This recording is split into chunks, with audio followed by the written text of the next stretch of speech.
സഖാക്കളെ, സുഹൃത്തുക്കളെ, CPI കുറ്റ്യാടി മണ്ഡലം കമ്മിറ്റിയുടെ ഫേസ്ബുക്ക് പേജിൽ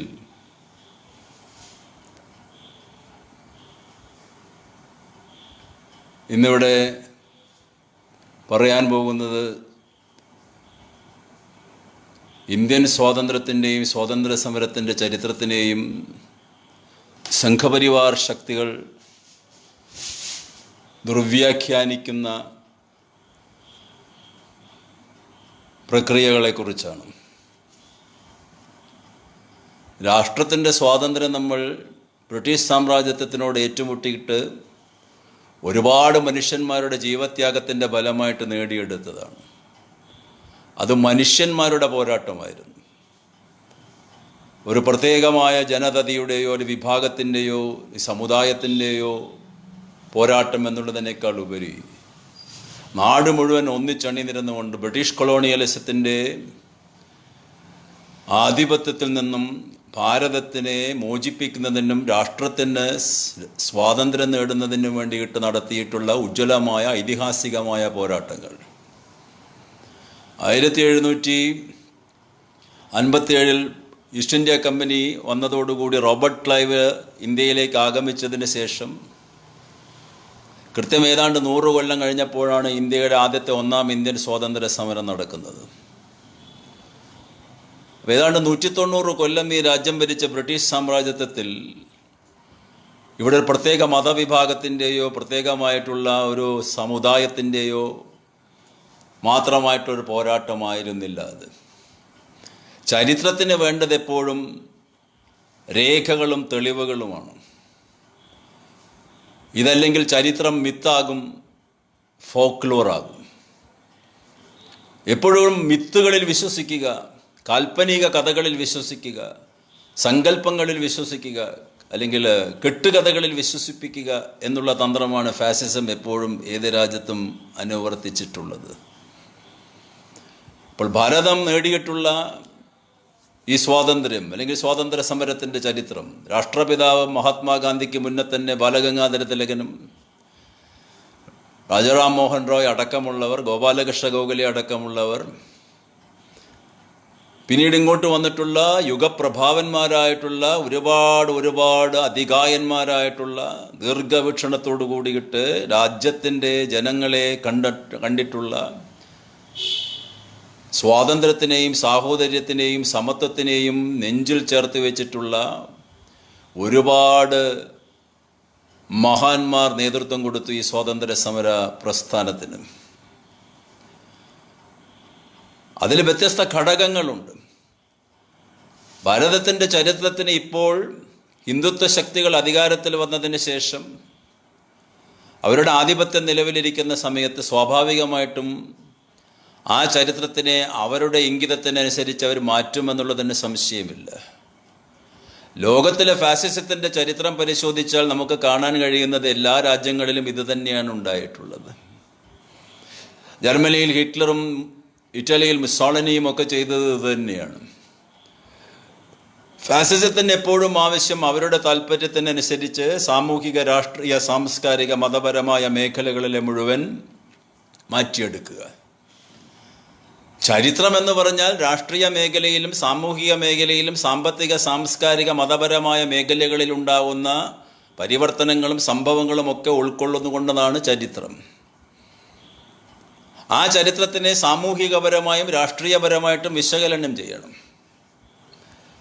അപ്പം ഇന്ത്യയുടെ ഭൂതകാല ചരിത്രം അല്ലെങ്കിൽ ഇന്ത്യയുടെ പ്രാചീന ചരിത്രം നമ്മൾ പരിശോധിക്കണം. ഇതിൻ്റെ ദുർവ്യാഖ്യാനത്തിനെ നമ്മൾ വസ്തുനിഷ്ഠമായ പരിശോധനയ്ക്ക് വിധേയമാക്കുമെങ്കിൽ അവിടെ നിന്ന് തുടങ്ങണം. ഇന്ന് ജീവിച്ചിരിക്കുന്ന ഏറ്റവും വലിയ ചരിത്രകാരിയും അല്ലെങ്കിൽ വലിയ അഗാധ പണ്ഡിതയുമായിട്ട് റമിള താപ്പർ വളരെ വ്യക്തമായിട്ട് പറഞ്ഞിരുന്ന ചില കാര്യങ്ങളുണ്ട്. എപ്പോഴും ഫാസിസ്റ്റുകൾ ചെയ്യുന്ന ഒരു പ്രക്രിയ എന്താണെന്നെങ്കിൽ അവരെപ്പോഴും വർത്തമാന കാലഘട്ടത്തിലെ സംഭവങ്ങളെ ഭൂതകാലവുമായിട്ട് കോർത്തിണക്കാൻ ശ്രമിച്ചുകൊണ്ടിരിക്കും.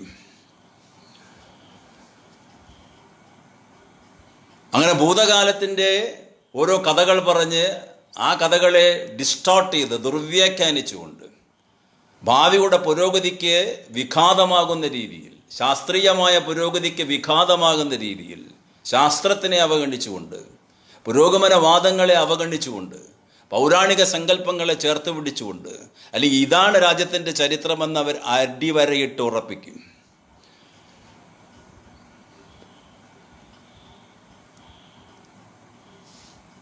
റമീള താപ്പറിന്റെ വാചകം തന്നെ നമ്മൾ ശ്രദ്ധിക്കേണ്ടത്, അതേ make use of the present with the past. കഴിഞ്ഞുപോയ കാലഘട്ടത്തിലെ സംഭവങ്ങളെ വർത്തമാന കാലഘട്ടത്തിലേക്ക് കൊണ്ടുവന്ന് അത്തരത്തിലുള്ള സംഭവങ്ങളെ വ്യാപകമായിട്ട് പ്രചരിപ്പിക്കും. അങ്ങനെ പ്രചരിപ്പിക്കുന്ന ലളിതമായ ആശയങ്ങൾ, അതാണ് ജനങ്ങളുടെ മനസ്സിലേക്ക് അവർ ഇട്ടുകൊടുക്കുക.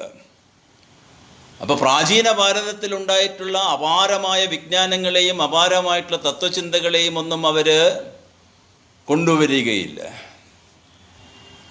അവർ തുടങ്ങുന്നത് തന്നെ, അല്ലെങ്കിൽ ഇന്ത്യയുടെ ചരിത്രം പരിശോധിക്കുമ്പോൾ പല ആൾക്കാരും പറഞ്ഞിട്ടുള്ളതിൽ, ചരിത്രകാരന്മാർ പറയുന്നത് ഇന്ത്യയുടെ ആദിമ സംസ്കാരത്തിൻ്റെ വക്താക്കൾ ആര്യന്മാരായിരുന്നു. വേദകാലഘട്ടം മുതൽ ആ ആര്യന്മാരാണ് അടിസ്ഥാനപരമായിട്ട് ഇന്ത്യയുടെ സംസ്കാരത്തിൻ്റെ രൂപം നൽകിയത് എന്ന് തുടങ്ങുന്ന ആ ചരിത്രം ഒരുപാട് നമ്മളൊക്കെ കോളേജുകളിലൊക്കെ പഠിച്ചിട്ടുണ്ട്. അതിനു മുൻപേയുള്ള ദ്രവീഡിയന്മാരെ കുറിച്ചൊക്കെ നമ്മൾ പഠിച്ചിട്ടുണ്ട്. ഉയർന്ന സംസ്കാരത്തിൻ്റെ അതിവികസിതമായിട്ടുള്ള വലിയൊരു സാംസ്കാരികമായിട്ടുള്ള സാമൂഹിക രാഷ്ട്രീയ വ്യവസ്ഥയുടെ ഉടമസ്ഥന്മാരായിരുന്നു ദ്രവീഡിയന്മാർ. ആ ദ്രവീഡിയന്മാരുടെ അധികാരം ഉപയോഗിച്ച് യുദ്ധം ചെയ്ത് പരാജയപ്പെടുത്തിയിട്ട് ആര്യന്മാരിവിടെ അധീശത്വം സ്ഥാപിച്ചപ്പോൾ അന്ന് മുതലാണ് ഇന്ത്യയുടെ യഥാർത്ഥത്തിലുള്ള ഒരു സാംസ്കാരിക സാമൂഹിക ചരിത്രം തുടങ്ങുന്നത് എന്ന് ഈ അതിതീവ്രമായ മതവിശ്വാസം പ്രചരിപ്പിക്കുന്ന ഈ ഫാസിസ്റ്റുകൾ അന്ന് മുതലേ ഉദ്ഘോഷിക്കാൻ തുടങ്ങി. ആധുനിക കാലഘട്ടത്തിൽ 20-ാം നൂറ്റാണ്ടിലൊക്കെ നമ്മളത് കാണുന്നു. 19-ാം നൂറ്റാണ്ടിൻ്റെ അവസാനത്തിലൊക്കെ പിന്നീട് സവർക്കറും ഗോൾവാൾക്കറും എഗ്ഡേവാറും ഒക്കെ പറഞ്ഞിട്ടുള്ള ഒരുപാട് കാര്യങ്ങൾ ഇതിനോടനുബന്ധപ്പെട്ടിട്ടുള്ളതാണ്. പക്ഷെ അതിൻ്റെ മുൻപ് ഇവിടെ കുറേ ചരിത്രമുണ്ടായിരുന്നു, വിജ്ഞാനത്തിൻ്റെ ചരിത്രം. വിജ്ഞാനത്തിൻ്റെ ഭണ്ഡാകാരമായിരുന്നു ഭാരതം.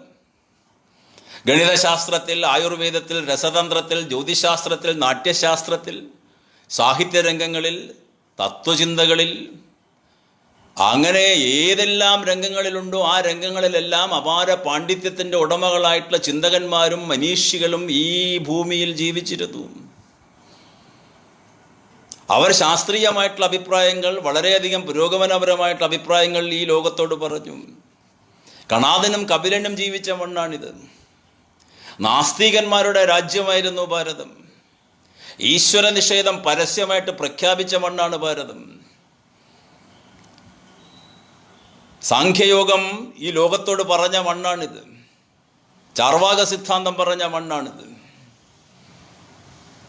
Charles Darwin theory of evolution പ്രഖ്യാപിക്കുന്നതിന് എത്രയോ സഹസ്രാബ്ദങ്ങൾക്ക് മുമ്പ്, വേദങ്ങളൊക്കെ ഉണ്ടാകുന്നതിന് മുൻപ് തന്നെ ഇവിടെ ചാർവാകന്മാർ, കണാദ കപിലന്മാർ പറഞ്ഞു, ഈ അണുക്കളുടെ സംക്രമണങ്ങൾ കൊണ്ടാണ് പ്രപഞ്ചത്തിൻ്റെ പരിണാമങ്ങൾ ഉണ്ടാകുന്നത്.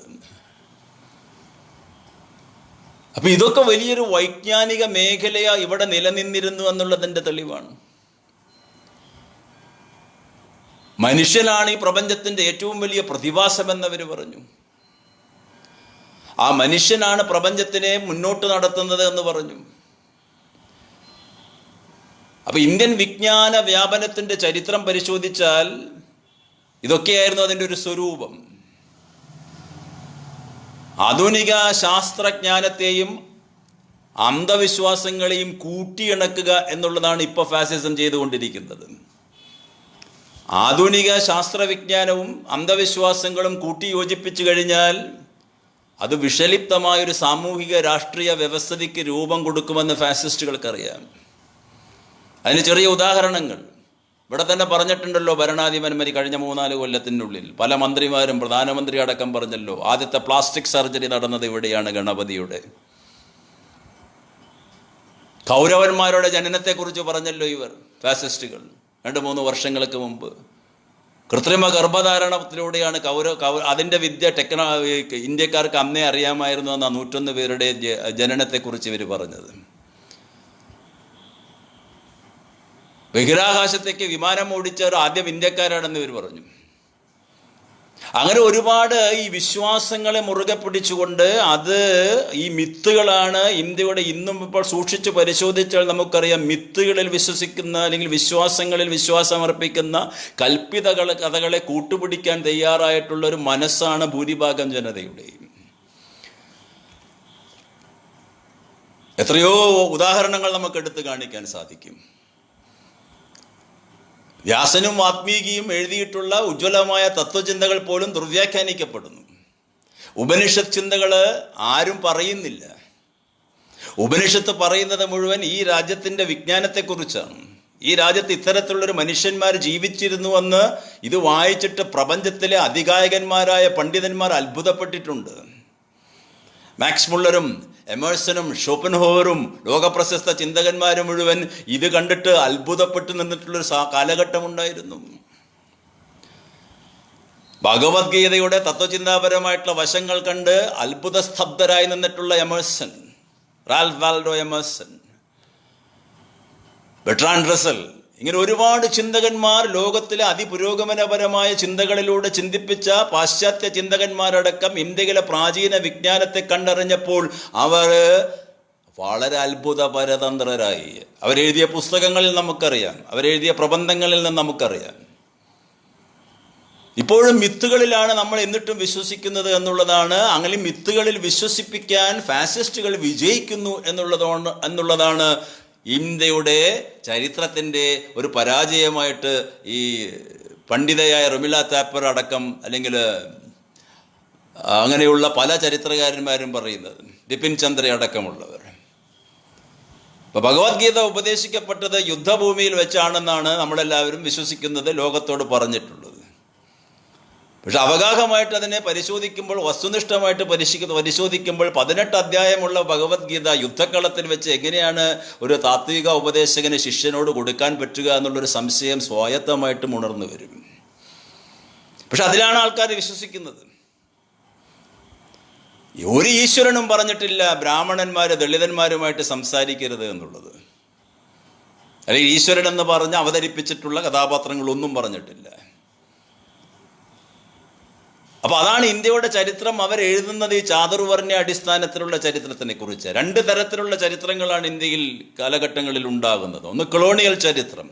ആ കൊളോണിയൽ ചരിത്രം എഴുതുമ്പോൾ തന്നെ അതിൻ്റേതായിട്ടുള്ള വലിയ ഉപജ്ഞാതാവായിട്ടുള്ള JS മിൽ ഇന്ത്യയുടെ കൊളോണിയൽ ചരിത്രത്തിൻ്റെ തുടക്കമിട്ടുന്ന സമയത്ത് അദ്ദേഹം ഇന്ത്യയുടെ ഈ രാഷ്ട്രീയ സാമൂഹിക മേഖലകളെ മുഴുവൻ കൊളോണിയലിസ്റ്റുകൾ പരിശോധിക്കുന്നത് ഈ മതപരമായ രംഗങ്ങളിലൂടെ വളരെ ആൻറ്റഗോണിസ്റ്റിക് ആയിട്ടുള്ള ശത്രുതാപരമായിട്ടുള്ള നിലപാട് പുലർത്തുന്നവരാണ് ഈ മധ്യകാലം മുതൽക്ക് ഇന്നേ വരെയുള്ള ഇന്ത്യയിലെ ഹിന്ദുക്കളും മുസൽമാന്മാരുമാണെന്ന് അവർ പറഞ്ഞു വെച്ചത്. പക്ഷെ നമ്മളൊന്ന് ഓർക്കണം, ബ്രിട്ടീഷുകാർ വരുന്നതിന് മുൻപ് ഇവിടെ ആരാ ഭരിച്ചത്? ഇവിടെ ഭരിച്ചത് മുഗൾ ചക്രവർത്തിമാർ. മുഗൾ ചക്രവർത്തിമാരുടെ മുന്നിലും ഇവിടെ മുസ്ലിം ചക്രവർത്തിമാർ ഭരിച്ചിട്ടുണ്ട്. അതിനു മുൻപ് ബുദ്ധമത ചക്രവർത്തിമാർ ഭരിച്ചിട്ടുണ്ട്, ജൈനമത ചക്രവർത്തിമാർ ഭരിച്ചിട്ടുണ്ട്, ഹിന്ദു ചക്രവർത്തിമാർ ഭരിച്ചിട്ടുണ്ട്. ഇന്ത്യയിലെ മഹാചക്രവർത്തിമാരുടെ ഒരു എണ്ണം നമ്മൾ പരിശോധിക്കുമ്പോൾ ചന്ദ്രഗുപ്ത മൗര്യൻ, ഏറ്റവും വിസ്തൃതമായ സാമ്രാജ്യത്തിൻ്റെ ഉടമ, മൗര്യ സാമ്രാജ്യത്തിൻ്റെ ചക്രവർത്തി ചന്ദ്രഗുപ്തൻ, അദ്ദേഹത്തിൻ്റെ കാലഘട്ടത്തിൽ ഒരു വിശ്വാസത്തിനും അദ്ദേഹം പോറലേൽപ്പിച്ചിട്ടില്ല. സാഹോദര്യമാണ് ഉയർന്നത്. വലിയ സാമ്രാജ്യത്തിൻ്റെ ഉടമസ്ഥൻ ചക്രവർത്തി. അദ്ദേഹത്തിൻ്റെ സാമ്രാജ്യത്തിലെ പിൻഗാമിയായ അശോകൻ ഭീകരമായ കലിംഗ യുദ്ധത്തിന് ശേഷം മനസാന്തരം വന്ന് ബുദ്ധമതാനുയായിയായി ലോകത്തിലെ സമാധാനത്തിൻ്റെയും സ്നേഹത്തിൻ്റെയും സന്ദേശം പരത്തിയ അശോക ചക്രവർത്തി. അവരും സാഹോദര്യമാണ് അതിനുശേഷം കൈക്കൊണ്ടത്. പിന്നീട് വന്നു ഗുപ്തരാജവംശം, ചന്ദ്രഗുപ്ത വിക്രമാദിത്യൻ. ആ ഗുപ്ത കാലഘട്ടത്തിലാണ് ഇന്ത്യയിൽ ആദ്യമായിട്ട് ഈ അമ്പലങ്ങളൊക്കെ ഉണ്ടാക്കപ്പെടുന്നത്. ആദ്യം സൃഷ്ടിക്കപ്പെട്ട അമ്പലങ്ങളിൽ വിഗ്രഹമൊന്നും ഉണ്ടായിരുന്നില്ല എന്ന് ചരിത്രകാരന്മാർ രേഖപ്പെടുത്തുന്നു. അവിടെ പോയിട്ട് ഒരു ഏകാന്തമായിട്ട് ഇരിക്കാനോ അല്ലെങ്കിൽ അവിടെ കുറച്ച് സമയം ചെലവഴിക്കാനോ ഉള്ള കേന്ദ്രങ്ങളായിട്ടാണ് അത് മാറ്റപ്പെട്ടത്. ഗുപ്ത രാജാക്കന്മാരുടെ കാലഘട്ടത്തിലാണ് ഈ പണ്ഡിത സദസ്സുകൾ ഉണ്ടായിരുന്നതെന്ന് പറയപ്പെടുന്നു. കാളിദാസൻ, ഭവഭൂതി, വരാഹമിഹിരൻ, എത്ര വലിയ പണ്ഡിതന്മാർ ഓരോ രംഗങ്ങളിലും. ആര്യഭട്ടൻ, അങ്ങനെ തുടങ്ങിയിട്ടുള്ള ഒരുപാട് പണ്ഡിത ശിരോമണികൾ ജീവിച്ചിട്ടുള്ളൊരു നാട്.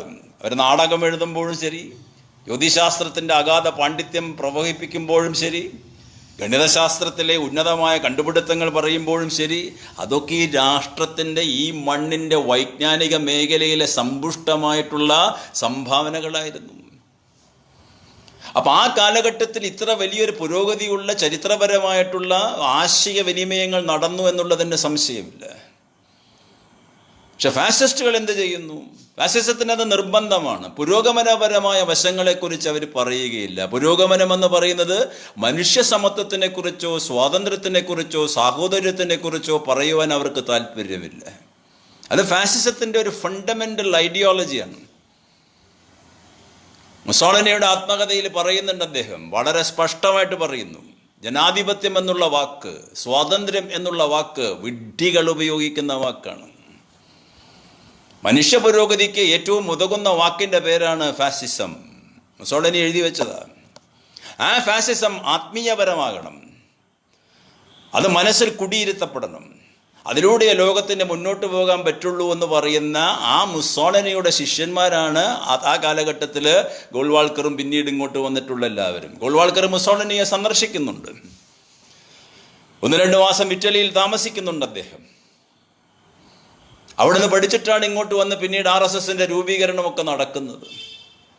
നമുക്കെല്ലാവർക്കും അറിയാം, ആ വിചാരധാരയിലും അല്ലെങ്കിൽ ഹൂ ഈസ് എ ഹിന്ദു എന്നുള്ള ഗ്രന്ഥത്തിലും പ്രബന്ധത്തിലൊക്കെ പറയുന്നുണ്ട്, മുസൽമാനും ക്രൈസ്തവരും കമ്മ്യൂണിസ്റ്റുകാരുമാണ് ശത്രുക്കൾ, അവർ വിദേശികളാണ്. അപ്പം അന്ന് മുതൽക്കേ ഇതുണ്ട്.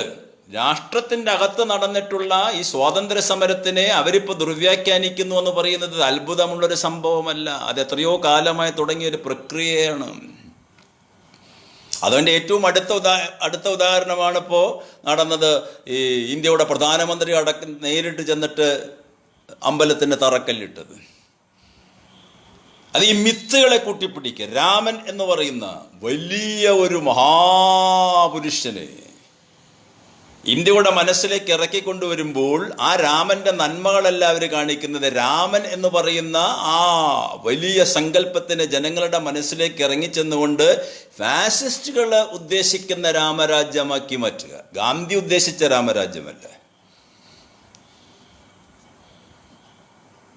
അതുകൊണ്ടാണ് അവർ പണ്ഡിറ്റ് നെഹ്റുവിനെ എതിർക്കുന്നത്. നെഹ്റു ഇതൊക്കെ സ്പഷ്ടമായിട്ട് തുറന്ന രീതിയിൽ എഴുതി. ഡിസ്കവറി ഓഫ് ഇന്ത്യ വായിച്ചാൽ, ഗ്ലിംസസ് ഓഫ് വേൾഡ് ഹിസ്റ്ററി വായിച്ചാൽ, അച്ഛൻ മകൾക്ക് എഴുതിയ കത്തുകൾ വായിച്ചാൽ, ലോക പ്രശസ്ത പണ്ഡിതൻ്റെ മനോഹരമായിട്ടുള്ള വാക്കുകളെക്കാൾ അതിൻ്റെ ആശയങ്ങൾ ആ പേജുകളിൽ നിറഞ്ഞു തുളുമ്പുന്നത് കാണാം. മനുഷ്യ സാഹോദര്യത്തിൻ്റെ വരികൾ, മനുഷ്യ സാഹോദര്യത്തിൻ്റെ ഉജ്ജ്വലമായിട്ടുള്ള അധ്യായങ്ങൾ, ഇതെല്ലാം അതിൽ കാണാൻ സാധിക്കും. അതുകൊണ്ട് പണ്ഡിറ്റ്ജിയുടെ ആശയം ഈ മാനവ സ്നേഹത്തിൻ്റെ ആശയങ്ങളായിരുന്നു. അതുകൊണ്ടാണ് മനഃപൂർവ്വം അദ്ദേഹം തമസ്കരിക്കപ്പെടുന്നത്. ഇപ്പം 3-4 ദിവസം മുമ്പ് സഖാവ് ബിനോയ് വിശ്വം പറഞ്ഞല്ലോ, ഇപ്പോൾ ഏതാണ്ട് അടുത്ത കാലയളവിൽ തന്നെ മഹാത്മാഗാന്ധിയെയും അവർ തിരസ്കരിച്ചല്ലോ ആ വധത്തിലൂടെ തന്നെ. ഗാന്ധിജി നിത്യേന വധിക്കപ്പെടുന്നൊരു രാഷ്ട്രമാണ് ഇന്ത്യ. ഗാന്ധി അന്ന് മരിച്ചുവെന്നെങ്കിലും എല്ലാ ദിവസവും ഗാന്ധി വധിക്കപ്പെടുകയാണ്. ആ ഗാന്ധിവധം നിരന്തരമായി നടന്നുകൊണ്ടിരിക്കുന്നൊരു രാഷ്ട്രത്തിലാണ് നമ്മൾ ജീവിക്കുന്നത്. അപ്പം അത്തരത്തിലുള്ള ഒരു ചിന്തകളെ ജനമനസ്സിലേക്ക് ഇറക്കിക്കൊണ്ടുവരിക എന്നുള്ളതാണ് ഇവരുടെ താല്പര്യം. അവരുടേതായിട്ടുള്ള ഒരു ഡെലിബറേറ്റ് എഫേർട്ടാണത്, മനഃപൂർവ്വമായൊരു ശ്രമമാണത്. അതിൻ്റെ പിന്നിൽ ഒളിഞ്ഞു കിടക്കുന്ന വസ്തുത എന്താ? വളരെ ലളിതമാണ്. അതിൻ്റെ പിന്നിൽ ഒളിഞ്ഞു കിടക്കുന്ന വസ്തുത, ഇന്ത്യയുടെ അവകാശം ഈ പറഞ്ഞ ആര്യവംശത്തിൻ്റെ പിറകിൽ വന്നുകൊണ്ട് ഹിന്ദുക്കൾക്കാണ്, വേറെ ആർക്കും ഇതിൻ്റെ അവകാശമില്ല. So India is A nation comprising of only Hindus, അല്ലെങ്കിൽ ഇന്ത്യയിൽ ജീവിക്കുന്നവർ ഹിന്ദുക്കളാണ്. അതാണ് ഹിന്ദു രാഷ്ട്രവാദം. ഹിന്ദു എന്നുള്ള പദം തന്നെ ഉടലെടുക്കുന്നത് ഇന്ത്യയിൽ നിന്നല്ല. ഇന്ത്യയിൽ ഹിന്ദു എന്നുള്ള പദം തന്നെ ഉടലെടുത്തത് പേർഷ്യൻ പണ്ഡിതനായിട്ടുള്ള അൽബറൂനിയിൽ നിന്നും ഗ്രീക്ക് ചരിത്രകാരനായിട്ടുള്ള ഹെറോഡറ്റസിൽ നിന്നുമാണ്. സ്വാമി വിവേകാനന്ദ സാഹിത്യ സർവസ്വത്തിൽ അത് പറയുന്നുണ്ട്. സഖാവ് എൻ ഇ ബാലറാം ഭാരതീയ സംസ്കൃതിയെക്കുറിച്ച് എഴുതിയിട്ടുള്ള വോള്യങ്ങളിൽ അത് പറയുന്നുണ്ട്. ഹിന്ദു എന്നുള്ള പദം പോലും വിദേശികളുടെ സംഭാവനയാണ്. അപ്പൊ ഏത് ഹിന്ദുത്വത്തിനെ കുറിച്ച് അവർ ഈ പറയുന്നത്? അത് പറയുമ്പോൾ തന്നെ നമുക്ക് വ്യക്തമാകും ഇത് ചരിത്രത്തിൻ്റെ മിസ്ഇൻറ്റർപ്രിട്ടേഷനാണ്, ദുർവ്യാഖ്യാനമാണ്. ചരിത്രത്തിനെ ദുർവ്യാഖ്യാനിച്ചുകൊണ്ട് പ്രാകൃതമായ ചിന്തകളിലേക്ക് മനസ്സിനെ കൂട്ടിക്കൊണ്ടുപോവുക, ഈ സങ്കല്പ കഥകളിലേക്ക്, മിത്തുകളിലേക്ക്, കാൽപ്പനികത കഥകളിലേക്ക് ഇറക്കിക്കൊണ്ടുവന്നാൽ വിശ്വാസങ്ങളെ മുറുകെ പിടിച്ചുകൊണ്ട് ജീവിക്കുന്ന ജനതയായ കോർത്തിണക്കാൻ ഏറ്റവും വലിയ എളുപ്പമുള്ള മാർഗം ഈ പറയുന്ന മിത്തുകളാണ്. മിത്തുകൾക്ക് ജനങ്ങളെ സംഘടിപ്പിക്കാൻ സാധിക്കും. ഉത്സവങ്ങൾ കണ്ടിട്ടില്ല, രാമനവമി, ശ്രീകൃഷ്ണ ജയന്തിയൊക്കെ എത്ര ജനക്കൂട്ടമാണ്. ഇപ്പൊ കോവിഡ് കാലഘട്ടത്തിൽ ഉണ്ടായില്ല, അല്ലെങ്കിൽ നോക്കിക്കൊള്ളൂ. അത് ഈ മിത്തുകളുടെ ഒരു സ്വാധീനമാണത്. അത് ഇന്ത്യൻ മണ്ണിൽ വേര് ആഴ്ന്നിറങ്ങിയതാ. കേദാമോദരൻ ഭാരതീയ ചിന്തയിൽ അത് പറയുന്നുണ്ട്. ഇതൊക്കെ നമ്മൾ വളരെ നിതാന്തമായിട്ട് മനസ്സിൽ വെച്ച് നടക്കണം. ഇടതുപക്ഷ പ്രസ്ഥാനങ്ങൾ ഇതിനെയൊന്നും നമ്മൾ തള്ളിക്കളഞ്ഞിട്ട് കാര്യമില്ല. ഒരു ഘട്ടത്തിൽ തള്ളിക്കളഞ്ഞു, അതിൻ്റേതായിട്ടുള്ളൊരു ക്ഷീണം നമുക്ക് സംഭവിച്ചിട്ടുമുണ്ട്. പക്ഷെ കേദാമോദരൻ അന്നേ പറഞ്ഞു, ബാലറാം പറഞ്ഞു, ഇതെല്ലാം ഇന്ത്യൻ സംസ്കൃതിയുടെ ഏറ്റവും ഉദാത്തമായിട്ടുള്ള വശങ്ങളെ നമ്മൾ പഠിച്ച് അവഗാഹമായി സമീപിച്ചുകൊണ്ട് അതിൽ ഭാരതീയ സംസ്കൃതിയുമായിട്ട് മാർക്സിസ്റ്റ് ചിന്താഗതികളെ സമന്വയിപ്പിക്കുമ്പോൾ വലിയൊരു പുരോഗമനമുണ്ടാകും. മാർക്സിസം പറയുന്നതും ഇന്ത്യയുടെ പൗരാണിക ചിന്ത പറയുന്നതും സാഹോദര്യവും സമത്വവും സ്വാതന്ത്ര്യവുമാണ്. അപ്പൊ ഫാസിസ്റ്റുകൾ എപ്പോഴും ചെയ്യുക, നൂറ്റാണ്ടിലധികം പഴക്കമുള്ള ഇന്ത്യൻ ശാസ്ത്ര കോൺഗ്രസിന്റെ വേദിയിൽ പോലും നിന്നുകൊണ്ട് 7000 വർഷങ്ങൾക്ക് മുമ്പേ പ്രാചീന ഭാരതത്തിൽ ഗ്രഹാന്തര യാത്രകൾ നടത്തിയിരുന്നു, വിമാനങ്ങൾ ഓടിച്ചിരുന്നു എന്നൊക്കെ പറയുമ്പോൾ അവർ നിഷേധിക്കുന്നത് ശാസ്ത്രത്തിന്റെ അടിസ്ഥാന തത്വങ്ങളെയാണ്. അവർ ഒരു പടി കൂടി കടന്ന് പറഞ്ഞു, ക്വാണ്ടം ഫിസിക്സും വേദാന്തവും ഒരേ കാര്യമാണ് പറയുന്നതെന്ന് പറഞ്ഞു. ആധികാരികമായിട്ട് അവർ വിശദീകരിക്കുക സദസ്സുകൾക്ക് മുന്നിൽ. ഏതെങ്കിലും അവരുടേതായിട്ടുള്ള ഒരു പണ്ഡിതൻ, അവർക്ക് പറയാൻ കഴിയുന്ന രീതിയിൽ വർത്തമാനം പറയുന്ന ഒരു പണ്ഡിതൻ വന്ന് ഈ ചില കോൺഫറൻസുകളിലും ശാസ്ത്രീയ കോൺഗ്രസ്സുകളിലടക്കം അവർ പറയുന്നു, ക്വാണ്ടം ഫിസിക്സും ക്വാണ്ടം ബലതന്ത്രവും വേദാന്തവും ഒന്നാണ് പറഞ്ഞിട്ടുള്ളത്. പക്ഷെ ഇത് കേൾക്കുന്ന ഭൂരിഭാഗം ആൾക്കാരും വേദാന്തം വായിക്കാത്തവരാണ്. കേൾക്കുന്ന ഭൂരിഭാഗം ആൾക്കാർക്കും ക്വാണ്ടം ഫിസിക്സ് എന്താണെന്ന് അറിയാത്തവരാണ്. അപ്പം എന്തും പറയാമല്ലോ. അങ്ങനെ പറഞ്ഞ് വിശ്വസിപ്പിക്കുക. അങ്ങനെ വിശ്വസിപ്പിക്കാൻ എളുപ്പമുള്ള മാർഗവേദ ഈ മിത്ത്. അതല്ലേ RSSന്റെ ഫ്ലെക്സ് ബോർഡിൽ കണ്ടിട്ടില്ലേ, ശ്രീരാമൻ അമ്പും വില്ലും പിടിച്ചിങ്ങനെ നിൽക്കുന്ന ചിത്രം. അങ്ങനെ ഒരു സങ്കല്പം വാത്മീകിയുടെ സങ്കല്പത്തിലില്ല. ശ്രീരാമൻ ആകെ യുദ്ധം ചെയ്തത് 3 തവണയാണെന്ന്. അല്ലെങ്കിൽ അമ്പും വില്ലും കയ്യിലേന്തിയത് 3-4 തവണ. ഒന്ന് ചെറുപ്പകാലത്ത് വിശ്വാമിത്രനോടൊപ്പം കാട്ടിലേക്ക് പോയി രാക്ഷസന്മാരെ കൊല്ലാൻ വിശ്വാമിത്ര മഹർഷി കൂട്ടിക്കൊണ്ടുപോയപ്പോൾ. പിന്നീട് സീതാന്വേഷണത്തിലേക്ക് പോകുന്ന സമയത്ത് അദ്ദേഹം 1-2 രാക്ഷസന്മാരെ കൊന്നു. പിന്നെ ബാലിവധം, പിന്നെ രാവണവധം. അല്ലാതെ RSSന്റെ ഈ ചിത്രം കണ്ട 24 മണിക്കൂറും ശ്രീരാമനെടുത്ത് യുദ്ധം ചെയ്യാൻ തയ്യാറായിട്ട് നിൽക്കുകയാണ്. അതാണ് misinterpretation of Indian ideology, Indian Puranas. അതാണ് ആ വിശ്വാസം അങ്ങോട്ട് കയറ്റുകയാണ് മനസ്സിലേക്ക്. അപ്പൊ സ്വാതന്ത്ര്യ ഇത് എത്രയോ ആ കാലഘട്ടം മുതലുള്ള രാമസങ്കല്പത്തിനെ പോലും ദുർവ്യാഖ്യാനിക്കുമ്പോൾ ഇന്ത്യൻ സ്വാതന്ത്ര്യ സമരത്തിനെ ദുർവ്യാഖ്യാനിക്കാൻ അവർക്ക് വലിയ വിഷമമൊന്നുമില്ല. അതുകൊണ്ടാണ് കനത്ത മതാധിഷ്ഠിത രാഷ്ട്രമായിട്ട് ഭാരതത്തിനെ മാറ്റണമെന്നവർ തറപ്പിച്ചു പറയുമ്പോഴും സെക്യുലറിസത്തിന് എതിരായ നിലപാടുകൾ എടുക്കുമ്പോഴും വർഗീയ ചിന്താഗതികൾ വളർന്നു വരുമ്പോഴും വീണ്ടും വീണ്ടും ജനത ഈ പറയുന്ന മതസങ്കല്പങ്ങളിൽ വീണ്ടും നിർഭാഗ്യവശാൽ അടിയുറയ്ക്കുന്നത് ഈ തരത്തിലുള്ള കോൺസെപ്റ്റുകൾ അവരറിയാതെ തന്നെ അവരുടെ ഉപബോധ മനസ്സിനെ കീഴടക്കിയിരിക്കുന്നു. കപില സിദ്ധാന്തവും കണാദ സിദ്ധാന്തവും ഇന്നത്തെ ഇന്ത്യക്കാർക്ക് അറിയുകയില്ല. ബുദ്ധദേവനെ തന്നെ നോക്കൂ. ബുദ്ധദേവൻ പരസ്യമായിട്ട് പറഞ്ഞതല്ലേ ഈശ്വരനില്ല എന്ന്. ജൈനനും അത് തന്നെയല്ലേ പറഞ്ഞത്? ആരാണ് ബുദ്ധൻ എന്ന് ബുദ്ധനോട് ചോദിക്കുക. പ്രിയപ്പെട്ട ശിഷ്യൻ ആനന്ദനും മറ്റും ചോദിച്ചു, ഞങ്ങൾക്കും ബുദ്ധനാവണം. അപ്പോൾ ബുദ്ധൻ പറയുന്നുണ്ട്, നിങ്ങൾ ബുദ്ധനാണ്, ഞാനല്ല ബുദ്ധൻ, എല്ലാവർക്കും ബുദ്ധനാവാം. ആ വൈജ്ഞാനികമായിട്ടുള്ള തേജസ് നിങ്ങളിലേക്ക് വരുമ്പോൾ അത് സ്വാഭാവികമായും ബുദ്ധനായിട്ട് മാറുന്ന എൻലൈറ്റ്മെന്റ്. മനുഷ്യ, നീയാണ് ദിവ്യത്വമുള്ളവൻ. നിന്റെ സർഗാത്മകത, നിന്റെ അന്തർലീനമായിട്ട് കിടക്കുന്ന സൃഷ്ടിപരതയെ നീ കണ്ടെത്തണം. ഇതൊക്കെ തന്നെ ഈ പ്രവാചകന്മാരെ, ഈ പറഞ്ഞ മഹർഷിമാരൊക്കെ പറഞ്ഞത്. പക്ഷെ അത് പഠിപ്പിക്കാതെ ഇവരൊക്കെ അത് പഠിപ്പിക്കാൻ ശ്രമിച്ചപ്പോൾ അതൊക്കെ ഇവിടെ നിന്ന് മാഞ്ഞുപോയി. ഇന്ത്യയിൽ ജന്മമെടുത്ത ബുദ്ധമതം തന്നെ ഇവിടെ നിന്ന് പോയി. ഇപ്പൊ ബുദ്ധമതാനുയായികൾ ബർമയിൽ റോഹിംഗ്യൻ മുസ്ലിംസിനെ കൊല്ലാൻ നടക്കുന്നു. ആ കാഴ്ചയും നമ്മൾ കാണുന്നു. ബുദ്ധ സിദ്ധാന്തങ്ങളിൽ നിന്ന് എത്ര അകലെ പോയി, ശ്രീനാരായണ ഗുരു സിദ്ധാന്തങ്ങളിൽ നിന്ന് എത്ര അകലെ പോയി. ഓരോ ഋഷിമാർ പറഞ്ഞ കാര്യങ്ങളിൽ നിന്നും എല്ലാവരും അകലേക്ക് പോവുക. വിവേകാനന്ദൻ പറഞ്ഞതിൽ നിന്ന് എത്രമാത്രം അകലെയാണ് രാഷ്ട്രം. അതിൻ്റെ കാരണം ഈ പറയുന്ന സിദ്ധാന്തങ്ങളെയോ ഈ പറയുന്ന വലിയ ഗഹനമായ തത്വചിന്തകളെയോ ഉൾക്കൊണ്ടാൽ തന്നെ അതിനെ പ്രയോഗത്തിൽ വരുത്തുവാനുമുള്ള ജനത വളരെ വളരെ വിരളമാണ്. ഗാന്ധിജി അതിനു വേണ്ടിയിട്ടാണ് ശ്രമിച്ചത്. പ്രവൃത്തിയിലും ചിന്തയിലും വാക്കിലും ഗാന്ധിജി ഒരേ നയം പിന്തുടർന്നു. മഹാത്മാവിനോട് ചോദിക്കുന്നുണ്ട്, എന്താണ് സത്യം? ആദ്യമായിട്ട് ലണ്ടനിൽ പോയ സമയത്ത് മാഞ്ചസ്റ്റർ തുറമുഖത്തിൽ കപ്പലിറങ്ങിയപ്പോൾ മഹാത്മാവിനോട് ചോദിച്ചു, വാട്ട് ഈസ് ട്രൂത്ത്? ഞങ്ങൾ ചോദിക്കുന്നത് അങ്ങയോട്, കാരണം അങ്ങയോട് ഈ ചോദ്യം ചോദിക്കാൻ പറ്റുള്ളൂ, because you are being called Mahatma. Gandhiji നിഷ്കളങ്കമായ ചിരി ചിരിച്ചുകൊണ്ട് പറഞ്ഞു, വളരെ എളുപ്പത്തിൽ തന്നെ അദ്ദേഹം പറഞ്ഞു, സത്യമെന്നാൽ ചിന്തിക്കുന്നത് പറയുക, പറയുന്നത് പ്രവർത്തിക്കുക, അതാണ് സത്യം.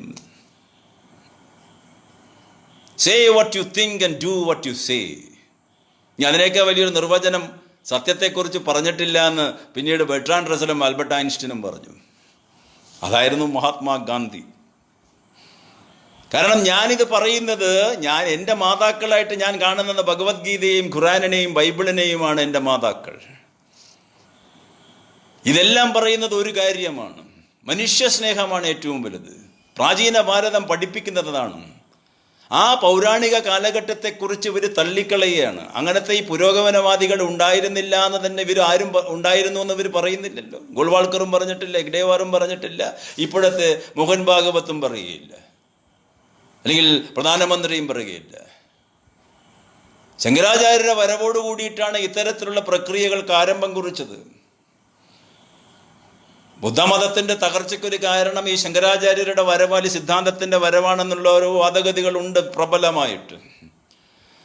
ആ വാദഗതിയിൽ ഏറ്റവും പ്രബലമായിട്ടുള്ളത് ഏതായിരുന്നു? ബ്രഹ്മം സത്യം ജഗത് മിഥ്യ. ബ്രഹ്മ സത്യം ജഗത് മിഥ്യ. അത് വലിയൊരു സ്വാധീനം ചെലുത്തി. ഈ ജഗത്ത് മുഴുവൻ മിഥ്യയാണ്, ആകെ സത്യമായിട്ടുള്ളത് പരബ്രഹ്മം മാത്രം. നിങ്ങൾ ഈ കാണുന്നതൊക്കെ മായയാണ്. ആ മായയിൽ വിശ്വസിക്കുക. അന്ന് മുതൽക്ക് ഭൗതികപരമായിട്ടുള്ള കാര്യങ്ങളിൽ ഭൗതിക പ്രപഞ്ചത്തിനെ എല്ലാം മിഥ്യയായി പരിഗണിക്കാൻ തുടങ്ങിയ ഇന്ത്യയിലെ പൗരോഹിത്യവർഗവും ഇന്ത്യയിലെ ഭരണാധികാരികളും ഇന്ത്യയിലെ സമ്പന്നവർഗവും അല്ലെങ്കിൽ ബ്രാഹ്മണ ക്ഷത്രിയ വൈശ്യ സമൂഹങ്ങളടക്കം. ഏറ്റവും വലിയൊരു വിരോധാഭാസം നോക്കൂ. ഈ പറയുന്ന ചാതുർവർണ്ണത്തിന്റെ അടിസ്ഥാനത്തിൽ ബ്രാഹ്മണ ക്ഷത്രിയ വൈശ്യ ശൂദ്ര ഇവരൊക്കെ ഈ ബ്രാഹ്മണന്മാരും ക്ഷത്രിയന്മാരുടെ ഈ സഖ്യത്തിലാണ് രാജ്യം എപ്പോഴും നിലനിന്നിട്ടുള്ള മധ്യകാലഘട്ടം മുതൽക്ക്. അവരാരെയാണോ അടിച്ചമർത്തുന്നത്, ചൂഷണം ചെയ്യുന്നത്? ശൂദ്രന്മാർ. ആ ഇന്ത്യയിലെ ശൂദ്രന്മാർ പോലും ഈ മിഥ്യകളിൽ വിശ്വസിക്കുന്നു ഇപ്പോഴും എന്നുള്ളതാണ് അതിൻ്റെ ഏറ്റവും വലിയ വിരോധാഭാസം. ആരെയാണോ ഞങ്ങൾ ചൂഷണം ചെയ്യുന്നത്, ആ ചൂഷണം ചെയ്യപ്പെടുന്ന വർഗത്തിനെ പോലും തങ്ങൾ പറയുന്ന കെട്ടുകഥകളിൽ വിശ്വസിപ്പിക്കാനുള്ള ഒരു തൻ്റെ ഇടം, ഒരു കഴിവില്ലേ, ഒരു ദുരുപദിഷ്ടമായ കഴിവ്, അതാണ് ഫാസിസ്റ്റുകളുടെ കഴിവ്. അങ്ങനെയാണ് ചരിത്രം വളച്ചൊടിക്കപ്പെടുക. അവരാണ് പലരും ഘോഷയാത്രകളിലും അല്ലെങ്കിൽ പലതരത്തിലുള്ള ഉത്സവ പറമ്പുകളിലൊക്കെ കാണുക. നമ്മൾ ഭീകരമായിട്ടൊരു വൈരുദ്ധ്യമാണ് ഇന്ത്യൻ ചരിത്രത്തിലേത്. ഒരു ഭയാനകമായിട്ടുള്ള രംഗത്തിലേക്കാണ് ഇന്ത്യൻ മതേതരത്വവും ഇന്ത്യയുടെ ആശയങ്ങളും അല്ലെങ്കിൽ ശാസ്ത്രബോധവും ഒക്കെ നടന്നു നീങ്ങുന്നത്. അതാണ് നമ്മൾ മനസ്സിലാക്കേണ്ടത്. ഭൗതിക പ്രപഞ്ചത്തിലോ ഭൗതികമായിട്ടുള്ള സംഭവങ്ങളിലോടോ ഒന്നും വലിയ ആഭിമുഖ്യം കാണിക്കാതെ ആ കാലഘട്ടം വരെ നിലനിന്നിട്ടുള്ള അപാരമായ വിജ്ഞാന സ്വരൂപങ്ങളെ സ്തംഭനത്തിലേക്ക് നീങ്ങിപ്പിച്ചു ഈ പറഞ്ഞ ബ്രഹ്മസത്യം ജഗൻ മിഥ്യ എന്നുള്ള തത്വം.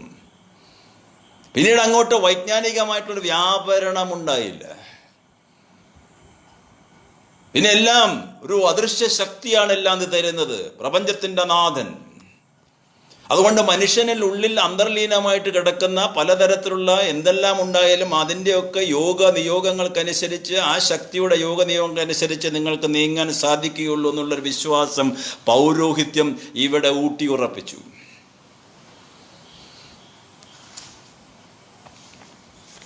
അതിന്നും നിലനിൽക്കുകയാണ്. വിജ്ഞാന വികാസത്തിന് ഇന്ത്യയിൽ തടസ്സം നിൽക്കുന്നത് ഈ മതസമീപനങ്ങളാണ്. ആ മതസമീപനങ്ങൾ എപ്പോഴും മതപരമായ അന്ധമായ വിശ്വാസങ്ങൾ എപ്പോഴും ഫാസിസത്തിന് കൂട്ടുവേണം. ഇന്ത്യയിൽ ജീവിച്ചിട്ടുള്ള ഏറ്റവും വലിയൊരു പണ്ഡിതൻ Prafulla Chandra Roy, PC Roy, history of Hindu chemistry എന്നുള്ളൊരു പുസ്തകം എഴുതിയത്. History of Hindu chemistry. അതിൽ അദ്ദേഹം പറയുന്നുണ്ട്, ഈ മത പൗരോഹിത്യമാണ് ഇന്ത്യയുടെ വിജ്ഞാനത്തിൻ്റെ ഉയർച്ചയ്ക്ക് തടസ്സം നിൽക്കുന്നത്. ഈ അന്ധവിശ്വാസങ്ങളിലും അനാചാരങ്ങളിലും ജനങ്ങളെ കൊണ്ട് വിശ്വസിപ്പിക്കുക. അതുകൊണ്ട് ശാസ്ത്രീയമായ പഠനങ്ങൾക്കോ പുരോഗമനപരമായ ആശയങ്ങളെ, മനുഷ്യന്റെ സർഗാത്മകതയെ വ്യാപരിപ്പിക്കാനോ ഏറ്റവും വലിയ ഒരു സാമൂഹിക രാഷ്ട്രീയ സമത്വം ഉണ്ടാക്കാനോ അതുമൂലം സാധ്യമല്ലാതെ വരുന്നു. അദ്ദേഹം തന്നെ വീണ്ടും പറഞ്ഞു, സൈദ്ധാന്തിക ബ്രാഹ്മണ്യവും കീഴാള അനുഭവജ്ഞാനവും, the theoretical Brahmins and empirical Shudras എന്ന് അദ്ദേഹം പറഞ്ഞത്.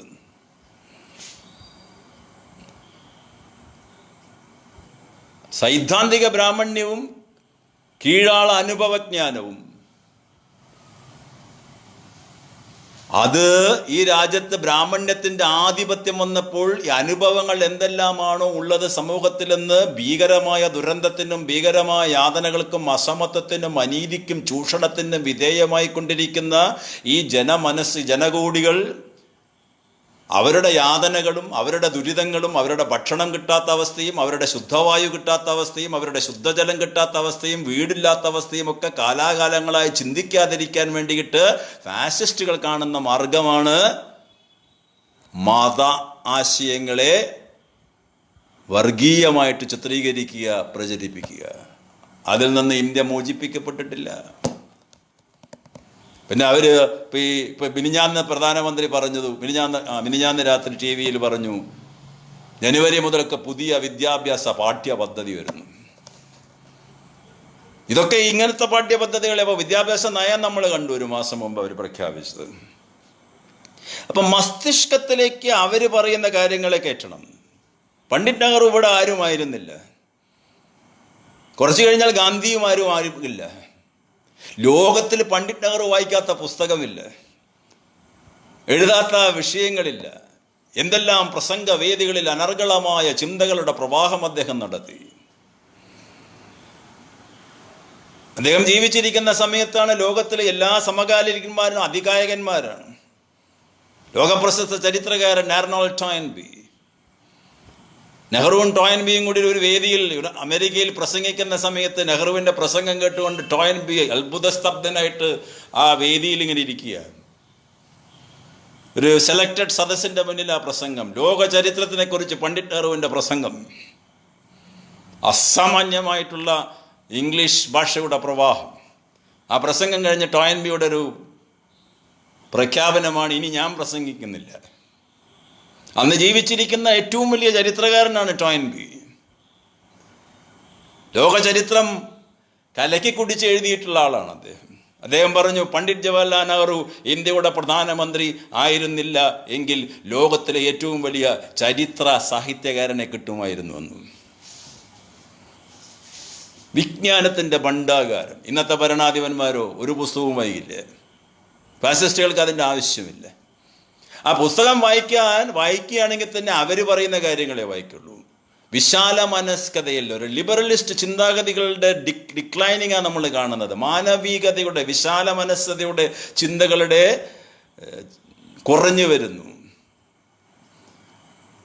ലോകത്തിനെ ഒന്നായി കാണുക എന്ന് പഠിപ്പിച്ച രാഷ്ട്രമാണിത്. വസുദൈവ കുടുംബകം പറഞ്ഞ രാജ്യമാണ്.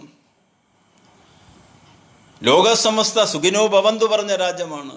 ലോകം ഭവതി ഏക നീടം എന്ന് പറഞ്ഞ രാജ്യമാണ്. എല്ലാം പക്ഷിക്കൂടിൽ പക്ഷികൾ കഴിയുന്നത് പോലെ മനുഷ്യ നീ ഒന്നായി കാണുമെന്ന് യജുർവേദ മന്ത്രം. അതാണ് രവീന്ദ്രനാഥ് ടാഗോർ ശാന്തിനികേതനിൽ അതിൻ്റെ കവാടത്തിൽ എഴുതി വെച്ചത്. അപ്പൊ ഈ ചിന്തകളെ മുഴുവൻ മാറ്റി പിന്നീട് അവർ രണ്ടാമത്തെ ഘട്ടത്തിലേക്ക് വന്നപ്പോൾ മധ്യകാലഘട്ടത്തിലുള്ള ചിന്തകൾ, ചരിത്രങ്ങളെ മുഴുവൻ അവർ വർഗീയവത്കരിച്ചു. കൊളോണിയൽ പണ്ഡിതന്മാർ, ബ്രിട്ടീഷുകാർ. മധ്യകാലഘട്ടത്തിലാണ് ഞാൻ നേരത്തെ പറയുന്ന പല രാജാക്കന്മാരും ഭരിച്ചത്. മുഗൾ രാജവംശത്തിന്റെ കാലഘട്ടത്തിൽ തന്നെ സമ്പൂർണ്ണ അധികാരത്തിന്റെ പ്രതീകങ്ങളായിരുന്നു അവർ. കനത്ത ഏകാധിപതികളാകാമായിരുന്നു അവർക്ക്, ആരും ചോദ്യം ചെയ്യാനില്ല. അങ്ങനെയുള്ള ആ കാലഘട്ടത്തിനെ അവർ തികച്ചും ഈ ഫാസിസ്റ്റുകൾ ആവിഷ്കരിക്കുന്നത് വർഗീയവൽക്കരണത്തിലൂടെയാണ്.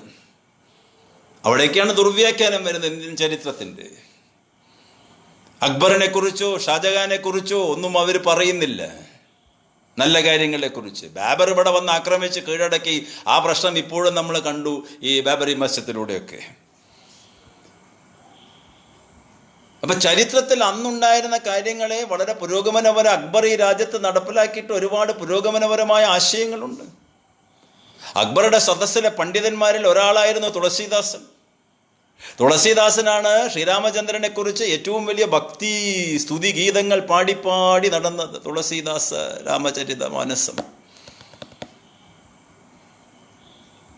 ആ അക്ബറുടെ സമകാലികനാണ് തുളസീദാസൻ. അങ്ങനെയാണെങ്കിൽ അക്ബറിന്റെ മുത്തച്ഛനായ ബാബർ ഇവിടെ അമ്പലം പൊളിച്ചിട്ട് പള്ളി പണിതുവെന്ന് തുളസീദാസൻ എഴുതി വെക്കേണ്ട ഗ്രന്ഥത്തിൽ എഴുതിയിട്ടില്ലല്ലോ, അതാരും പറയുന്നില്ലല്ലോ.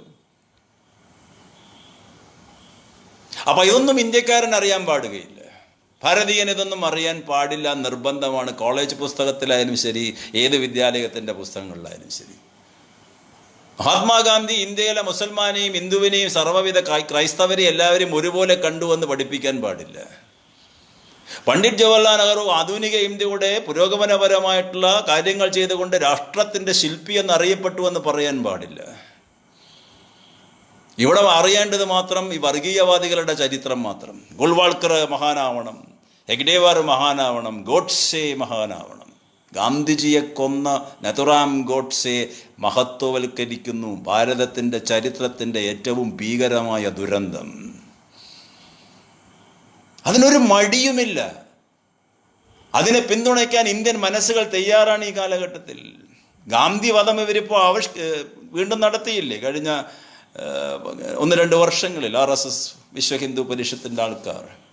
എവിടേക്കാണ് ഇന്ത്യ പോകുന്നത്? ഇതാണ് ഈ ചരിത്ര ദുർവ്യാഖ്യാനത്തിൻ്റെ ഫലമായി ഇന്ത്യയുടെ മസ്തിഷ്കത്തിൽ വന്ന് പതിക്കുന്ന അബദ്ധധാരണകളുടെ അഗാധമായ സ്വാധീനത്തിൻ്റെ പരിണിത ഫലമാണ് അതൊക്കെ നമ്മൾ കാണേണ്ടത്.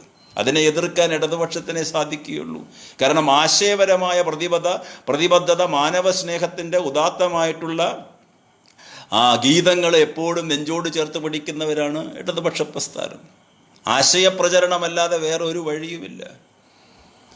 മധ്യകാലഘട്ടത്തിലെ രാജാക്കന്മാർക്ക് ഇന്ത്യയെ അടക്കി ഭരിച്ചിട്ട് ഇന്ത്യയെ മുഴുവൻ മുസ്ലിം രാജ്യമാക്കി മാറ്റാമായിരുന്നു, ആരും ചോദിക്കില്ല. ചെയ്തില്ലല്ലോ അവർ. സർവസൈന്യാധിപൻ, ലോകത്തിലെ തന്നെ ഏറ്റവും വലിയ ചക്രവർത്തിമാരിൽ ഒരാൾ അക്ബർ ചക്രവർത്തി. എന്തേ ചെയ്യാഞ്ഞത്? ഒരു വിശ്വാസത്തിനെ അദ്ദേഹം എതിർത്തില്ല, എല്ലാ വിശ്വാസങ്ങളെയും ബഹുമാനിച്ചു. എന്താ RSSകാരൻ അത് പറയാത്തത്? എന്തുകൊണ്ട് ചരിത്രത്തിനെ ദുർവ്യാഖ്യാനിക്കുന്നു? ഷാജഹാൻ എന്ന് പറയുന്ന ചക്രവർത്തിയുടെ മൂത്ത മകനായ ധാരാഷോക്കോ, അദ്ദേഹമാണ് ഉപനിഷത്ത് ആദ്യമായി പേർഷ്യൻ ഭാഷയിലേക്ക് തർജിമ ചെയ്തത്. മകനെ, ഇന്ത്യ ഉപനിഷത്ത് ജനിച്ച നാടാണ്, വേദങ്ങൾ ജനിച്ച നാടാണ്. പൗരാണിക ചിന്തയുടെ വിളനിലമാണ് ഭാരതം. നീ ആ ചിന്തകൾ ലോകത്തിന് പരിചയപ്പെടുത്തി കൊടുക്കുമെന്ന് പിന്നീട് എത്രയോ കാലം കഴിഞ്ഞിട്ട് മാക്സ് മുള്ളറും എമേഴ്സണും ഒക്കെ പരിഭാഷപ്പെടുത്തുന്നതിന് നൂറ്റാണ്ടുകൾക്ക് മുമ്പ് ഷാജഹാൻ ചക്രവർത്തിയുടെ മകൻ ദാരാ ഷൂക്കുവാണ് ഉപനിഷത്ത് പേർഷ്യൻ ഭാഷയിലേക്ക് തർജ്ജമ ചെയ്യുന്നത്. ഭാരതത്തിൻ്റെ ഔന്നത്യങ്ങളിൽ നിൽക്കുന്ന ചിന്തകളെ ലോകത്തിന് പരിചയപ്പെടുത്തിയത് മുഗൾ ചക്രവർത്തിമാർ. എന്തിനാ ദുർവ്യാഖ്യാനിക്കുന്നത് പിന്നെ രാഷ്ട്രത്തിൻ്റെ ചരിത്രത്തിന്? ഇന്ത്യൻ ചരിത്രത്തിൽ ബ്രിട്ടീഷ് സാമ്രാജ്യത്വത്തിനോട് ഏറ്റുമുട്ടിയിട്ട് വെടിയുണ്ട് ഏറ്റുകൊണ്ട് മരിച്ച രണ്ട് ചക്രവർത്തിമാരും പടനായകന്മാരെ ഉണ്ടായിട്ടുള്ളൂ, വീരനായകന്മാർ. ഒന്ന് ടിപ്പു സുൽത്താനും ഒന്ന് പഴശ്ശിരാജയും. ആ ടിപ്പു സുൽത്താൻ എങ്ങനെയാ വർഗീയവാദിയാകുക? ചരിത്രത്തിൻ്റെ ദുർവ്യാഖ്യാനമല്ലേ. ടിപ്പു കൊടക് പ്രദേശത്ത് ചില അദ്ദേഹത്തിൻ്റെ മുന്നേറ്റത്തിൻ്റെ സമയത്ത് ചില കൂട്ടമായിട്ടുള്ള കലാപങ്ങൾ നടത്തിയിട്ടുള്ളത് ശരിയാണ്. പക്ഷെ പല ഭാഗങ്ങളിലും അദ്ദേഹം വേറെ പല ഗുണങ്ങളും ചെയ്തിട്ടുണ്ട്. ഒരു ചക്രവർത്തിയുടെ ഭരണകാലഘട്ടത്തിൽ എപ്പോഴും ദോഷവും ഗുണവും ഉണ്ടാകും, ഏത് രാജാവിനെ എടുത്ത് പരിശോധിച്ചാലും. പക്ഷെ സംഘപരിവാറിന് വേണ്ടത് ദോഷങ്ങളെ മാത്രം കാണുക, നന്മയെ അവഗണിക്കുക എന്നുള്ളതാണ്. ടിപ്പു പടയോട്ടം നടത്തിയിട്ട് ഇങ്ങോട്ട് വന്നത് തിരൂര്, ഞാനിരിക്കുന്ന പൊന്നാനിയിൽ കൂടെ ഇങ്ങനെ പോയിട്ട് ചാവക്കാട് കൂടെ അങ്ങനെ അങ്ങോട്ട് പോകുന്നത് അദ്ദേഹം. പിന്നെ ഏതാണ്ട് തൃപ്രയാറെത്തുമ്പോഴാണ് മടങ്ങുന്നത്. പാലക്കാട് നിന്നാണ് വരുന്നത്. ടിപ്പുവിൻ്റെ കോട്ടയുണ്ട് പാലക്കാട്. പാലക്കാട് നിന്ന് വരുന്ന സമയത്ത് ഇവിടെ ബ്രിട്ടീഷ് സൈന്യം ഇവിടെ ഇപ്പോഴത്തെ ഈ ചമ്രവട്ടം പുഴയുടെ അറബിക്കടലിൽ ഭാരതപ്പുഴ ചേരുന്നത് ഇവിടെ പൊന്നാനിയിൽ എല്ലാവർക്കും അറിയാം. ആ ചമ്രവട്ടം പാലത്തിൻ്റെ അടുത്ത് അന്ന് പുഴയൊക്കെ നിൽക്കുന്ന അവിടെ ബ്രിട്ടീഷ് സൈന്യം കാത്തു നിൽക്കുക. അന്ന് പുഴ കടക്കണം. അപ്പം ടിപ്പുവിനൊരു അമിത വിശ്വാസം ഉണ്ടായിരുന്നു, ഞാൻ എത്തുമ്പോഴേക്കും ഒരു പുഴ കിടക്കുന്നതുകൊണ്ട് അവിടെ തന്നെ നിൽക്കും, പോവില്ല എന്നുള്ളത്.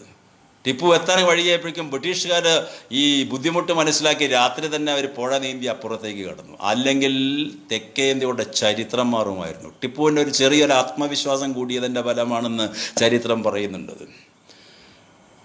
അങ്ങനെയാണ് 1-2 ദിവസത്തിനുള്ളിൽ ടിപ്പുവിന് വിവരം കിട്ടുന്നത് പിതാവ് ഹൈദരാലി മരിച്ചു എന്നുള്ളൂ. അങ്ങനെ ടിപ്പു മടങ്ങിപ്പോവുക. ആ ടിപ്പു ഇതിലൂടെ പോകുന്ന സമയത്ത് ഇവിടുത്തെ പല ക്ഷേത്രങ്ങളും ആക്രമിച്ചു, ക്ഷേത്രം കൊള്ള ചെയ്തു എന്നൊക്കെ ഇവർ പറഞ്ഞു നടക്കുമ്പോൾ അതേ ടിപ്പു സുൽത്താൻ തന്നെ ചരിത്രരേഖകൾ പരിശോധിച്ചാൽ നമുക്കറിയാം പല അമ്പലങ്ങളെ പുനരുദ്ധരിക്കുന്നതിനുള്ള സാമ്പത്തിക സഹായം ടിപ്പു പ്രധാനമന്ത്രിയായ ബ്രാഹ്മണനായ പൂർണ്ണയ്യയോട് പറയുന്നു, ആ അമ്പലം നന്നാക്കാനുള്ള എന്ത് സഹായം ചെയ്തു കൊടുക്കൂ എന്നുള്ളത്.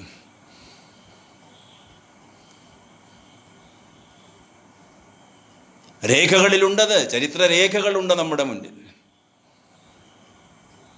അതൊന്നും ആരും പറയുന്നില്ലല്ലോ. അപ്പം ഇതാണ് പറയുന്നത്. ഇപ്പം ഇന്ത്യയിൽ പണ്ഡിറ്റ് നെഹ്റു അവഗണിക്കപ്പെടാൻ കാരണം മഹാത്മാഗാന്ധിയെ ഇവർക്ക് തള്ളിപ്പറയാൻ പറ്റാത്തത് ലോകത്തിൽ ഇത്രമാത്രം സ്വാധീനമുള്ള ഒരു ജനകീയ നേതാവ് ഈ കാലഘട്ടത്തിൽ ഇവരെ ഉണ്ടായിട്ടില്ല എന്നുള്ളത് കൊണ്ടും ഭാരതമെന്ന് പറഞ്ഞാൽ ഗാന്ധിയുടെ നാടാണെന്ന് ലോകം അംഗീകരിക്കുന്നത് കൊണ്ടാണ് ഇവർക്ക് പ്രധാനമന്ത്രിക്ക് ഏത് രാജ്യത്ത് പോയാലും ആദ്യം ഗാന്ധിജിയെക്കുറിച്ച് പറയേണ്ടി വരുന്നത്. അല്ലാണ്ട് ഗാന്ധിയോടുള്ള പ്രതിപത്തിയൊന്നുമല്ല, അതെല്ലാവർക്കും അറിയാം. ഗാന്ധിജിയെ വെടിവെച്ചു കൊന്നവരാണ് ഇവരുടെ സംഘപരിവാർ ശക്തികൾ. അപ്പം അതിലൂടെ തന്നെ ഇത് എത്രയോ കാലഘട്ടമായിട്ട് തുടർന്നു വരുന്ന ഒരു ദുർവ്യാഖ്യാനങ്ങളാണ് ഇതെല്ലാം. ബ്രിട്ടീഷ് കൊളോണിയൽ ചരിത്രകാരന്മാർ തുടങ്ങി വെച്ചിട്ടുള്ള ആ ദുർവ്യാഖ്യാനങ്ങൾ, ആ കൊളോണിയൽ ചരിത്രകാരന്മാരുടെ വീക്ഷണത്തിൽ ചരിത്രം അവരെഴുതിയത് കൊളോണിയൽ മനോഭാവം സാമൂഹിക രാഷ്ട്രീയ രംഗത്ത് നിലനിർത്താനും ഈ ചാതുർവർണ്ണ സംസ്കാരത്തിനനുസരിച്ചിട്ടുള്ള ഒരു രാഷ്ട്രീയ സാമൂഹിക സംഹിത വളർന്നു വരുവാനുമാണ് അവരെപ്പോഴും ശ്രമിച്ചിട്ടുള്ളത്. അതിനെയാണ് നമ്മുടെ കമ്മ്യൂണിസ്റ്റ് ചരിത്രകാരന്മാരും പണ്ഡിതന്മാരും ബൽറാമും ദാമോദരനും ഒക്കെ, അല്ലെങ്കിൽ ഉണ്ണിരാജയും EMS ഒക്കെ വളരെയധികം പണ്ഡിതോചിതമായിട്ട് തന്നെ എതിർത്തിട്ട് എഴുതിയത്. ഒരുപാട് സഖാവ് അധികാരി, SV ഖാറ്റെ, അങ്ങനെ പലരും. അപ്പം ഇത് പഠിക്കണം ഇന്നത്തെ കാലഘട്ടത്തിൽ പ്രത്യേകിച്ചും. അത് പഠിക്കാത്തത് കൊണ്ടാണ് ഇപ്പോൾ മലബാർ കലാപത്തിനെ ആയാലും പുന്നപ്ര വയലാർ സമരത്തിനെ ആയാലും ഇതൊന്നും സ്വാതന്ത്ര്യ സമരത്തിൻ്റെ ഭാഗമല്ല എന്നിവർ ഇപ്പോഴും കഴിഞ്ഞ ആഴ്ചയും പറഞ്ഞത്. ഇതൊന്നും സ്വാതന്ത്ര്യ സമര ചരിത്രത്തിൽ പെടുകയില്ല എന്ന് പറയാൻ അവർക്ക് അഹങ്കാരം കൊടുക്കുന്നത് ഈ ഫാസിസ്റ്റുകളുടെ ഈ പ്രാകൃതമായിട്ടുള്ള ചിന്തകളുടെ ഏറ്റവും വലിയ അഗാധമായ വേരോട്ടം അവർ ഈ ഭൂമിയുടെ പല മേഖലകളിലും ഉണ്ടാക്കി എന്നുള്ളതുകൊണ്ട്. കമ്മ്യൂണിസ്റ്റുകാർ നടത്തിയിട്ടുള്ള ധീരോദാത്തമായിട്ടുള്ള എത്രയോ സമരങ്ങളുണ്ട് ഈ രാഷ്ട്രത്തിൽ. തെലങ്കാന സമരം, നൈസാമിൻ്റെ മുഖം വലിച്ചെറിയാനും ഹൈദരാബാദ് സ്റ്റേറ്റിനെ ഇന്ത്യയുടെ ഭാഗമാക്കാനും ജനങ്ങൾക്ക് നേരെയുള്ള സ്വേച്ഛാധിപത്യ പ്രവണതകൾ അവസാനിപ്പിക്കാനും വേണ്ടി നടത്തിയിട്ടുള്ള ആ സമരം അതിന്ന് പരിഗണിക്കപ്പെടുന്നില്ല. മുനപ്ര വയലാർ സമരം സ്വേച്ഛാധിപതിയായ ദിവാന്റെയും അദ്ദേഹത്തിൻ്റെ ഭരണകൂടത്തിൻ്റെയും ചെയ്തികളെ, ജനവിരുദ്ധ ചെയ്തികളെ, മരണത്തെപ്പോലും തൃണവൽഗണിച്ചുകൊണ്ട് പോരാട്ടം നടത്തി ആയിരക്കണക്കിന് സഖാക്കൾ മരിച്ചു വീണ സമരം, അമേരിക്കൻ മോഡൽ സമ്പ്രദായത്തിനെ എതിർത്തുകൊണ്ട് രൂക്ഷമായ പോരാട്ടം നടത്തിയ സമരം, ഒരു ജനാധിപത്യ ഗവൺമെന്റിനെ സ്ഥാപിക്കാൻ വേണ്ടി നടത്തിയ സമരം, ഇതൊന്നും ഇതിൻ്റെ ഭാഗമല്ല എന്നാണ് പറയുന്നത്. വരിയംകുന്നത്ത് അഹമ്മദ് ഹാജിയുടെ സമരം അത് സമരമല്ല എന്നിവർ പറയുന്നു. മലബാർ കലാപത്തിന് 1921 ഓഗസ്റ്റ് 26 അന്നത്തെ ബ്രിട്ടീഷ് കളക്ടർ എഴുതിയിട്ട രേഖകളിൽ അദ്ദേഹമാണ് ആദ്യം വിളിച്ചത് മാപ്പിള റയറ്റ്സ്. മനഃപൂർവ്വം ഉപയോഗിച്ച വാക്കാണത്, മാപ്പിള ലഹള. വരിയംകുന്നത്ത് അഹമ്മദ് ഹാജി എന്ന് പറയുന്ന അസാമാന്യനായിട്ടുള്ള ആ ധീരയോദ്ധാവ് അവിടുത്തെ മേഖലയിലെ ചൂഷണത്തിനെതിരായിട്ട് ജന്മിത്വം അടക്കി വാഴുമ്പോൾ, ജന്മിത്വവും ബ്രിട്ടീഷുകാരും സഖ്യത്തിൽ ഏർപ്പെട്ടുകൊണ്ട് ജനങ്ങളെ ചൂഷണം ചെയ്യുമ്പോൾ, ഭീകരമായിട്ടുള്ള കരം ചുമത്തിക്കൊണ്ട് നടത്തുമ്പോൾ അതിനെതിരായിട്ടുള്ള ഒരു ഉജ്ജ്വലമായ പോരാട്ടം അവർ നടത്തി. അതിൽ അവിടെയും ഇവിടെയൊക്കെ ചില പ്രശ്നങ്ങൾ ഉണ്ടായിട്ടുണ്ടാകാം. പക്ഷെ അത് അടിസ്ഥാനപരമായി ഒരു മനുഷ്യ പോരാട്ടമായിരുന്നു, കാർഷികമായിട്ടുള്ള മുന്നേറ്റമായിരുന്നു. വെല്ലുവിളിച്ചു ബ്രിട്ടീഷ് ഭരണകൂടത്തിന് വരിയംകുന്നത്തും ഹാജിയും അലി മുസ്ലിയാരുമെല്ലാം. ഇപ്പോൾ 4 ദിവസം മുമ്പ് പ്രസിദ്ധീകരിച്ച സ്വാതന്ത്ര്യ സമര ചരിത്രത്തിൻ്റെ യോദ്ധാക്കളിൽ ആദ്യം അവരുടെ പിന്നീട് പേരൊക്കെ മാറ്റി. അപ്പം ഇങ്ങനെയാണ് ഇതിൻ്റെ ദുർവ്യാഖ്യാനം വരുന്നത്, ഇവർക്ക് അനുസരിച്ച് മാത്രം ചെയ്യുക. അപ്പം മധ്യകാലഘട്ടം മുതൽക്ക് തുടങ്ങിയിട്ടുള്ള ദുർവ്യാഖ്യാനത്തിൻ്റെ അനന്തരഫലമാണ്. അങ്ങനെയാണ് അവർ ഇസ്ലാമിനെ അപരവത്കരിക്കാൻ ശ്രമം തുടങ്ങിയത്. ഇസ്ലാമിൻ്റെ അപരവത്കരണത്തിന് ആരംഭം കുറിച്ചു ആ കാലഘട്ടം മുതൽ ഇന്ത്യയിൽ. സാഹോദര്യത്തിൻ്റെ സന്ദേശമാണ് ഖുർആൻ, സ്നേഹത്തിൻ്റെ സന്ദേശമാണ് ബൈബിൾ, തത്വചിന്തയുടെ, മനുഷ്യൻ്റെ സർഗാത്മക ചിന്തയുടെ പരിണാമമാണ്, അതിൻ്റെ ചിന്തയാണ് ഭഗവത്ഗീത. അതിൻ്റെ പല ഭാഗങ്ങളും. ഉപനിഷത്താണെങ്കിൽ ഇതൊക്കെ കൂടി പറഞ്ഞ അനന്യമായ ചിന്തകളുടെ ഉത്തുംഗ ഗോപുരം. അപ്പം ഇതൊന്നും പരിഗണിക്കപ്പെടുന്നില്ല. അതാണ് റൊമില താപ്പർ പറയുന്നത്, ഭൂതകാലത്തിനെ വർത്തമാന കാലഘട്ടവുമായിട്ട് അവർ കോർത്തിണക്കുമ്പോൾ ഭൂതകാലത്തിൻ്റെ പുരോഗമനപരമായ ആശയങ്ങളെ അവർ പറയുകയില്ല. പ്രാചീന കാലഘട്ടത്തിലെ ഒരു വംശമുണ്ടായിരുന്നുവെന്ന് ഈ പറഞ്ഞ യുഗപുരുഷന്മാരുണ്ടായിരുന്നുവെന്ന് അവർ പറയുകയില്ല. ഡിസ്ട്രാക്ഷൻ ഓഫ് ഇന്ത്യൻ ഹിസ്റ്ററി എന്നാണ് റൊമില താപ്പർ ഉപയോഗിക്കുന്ന വാക്ക്. അതവർക്ക് വേണം. അങ്ങനെയാലേ അത്തരത്തിലുള്ള വിശ്വാസത്തിൽ അടിസ്ഥാനപ്പെടുത്തിയിട്ടുള്ള ഒരു സമൂഹം വളർത്തിയെടുക്കാൻ സാധിക്കുകയുള്ളൂ.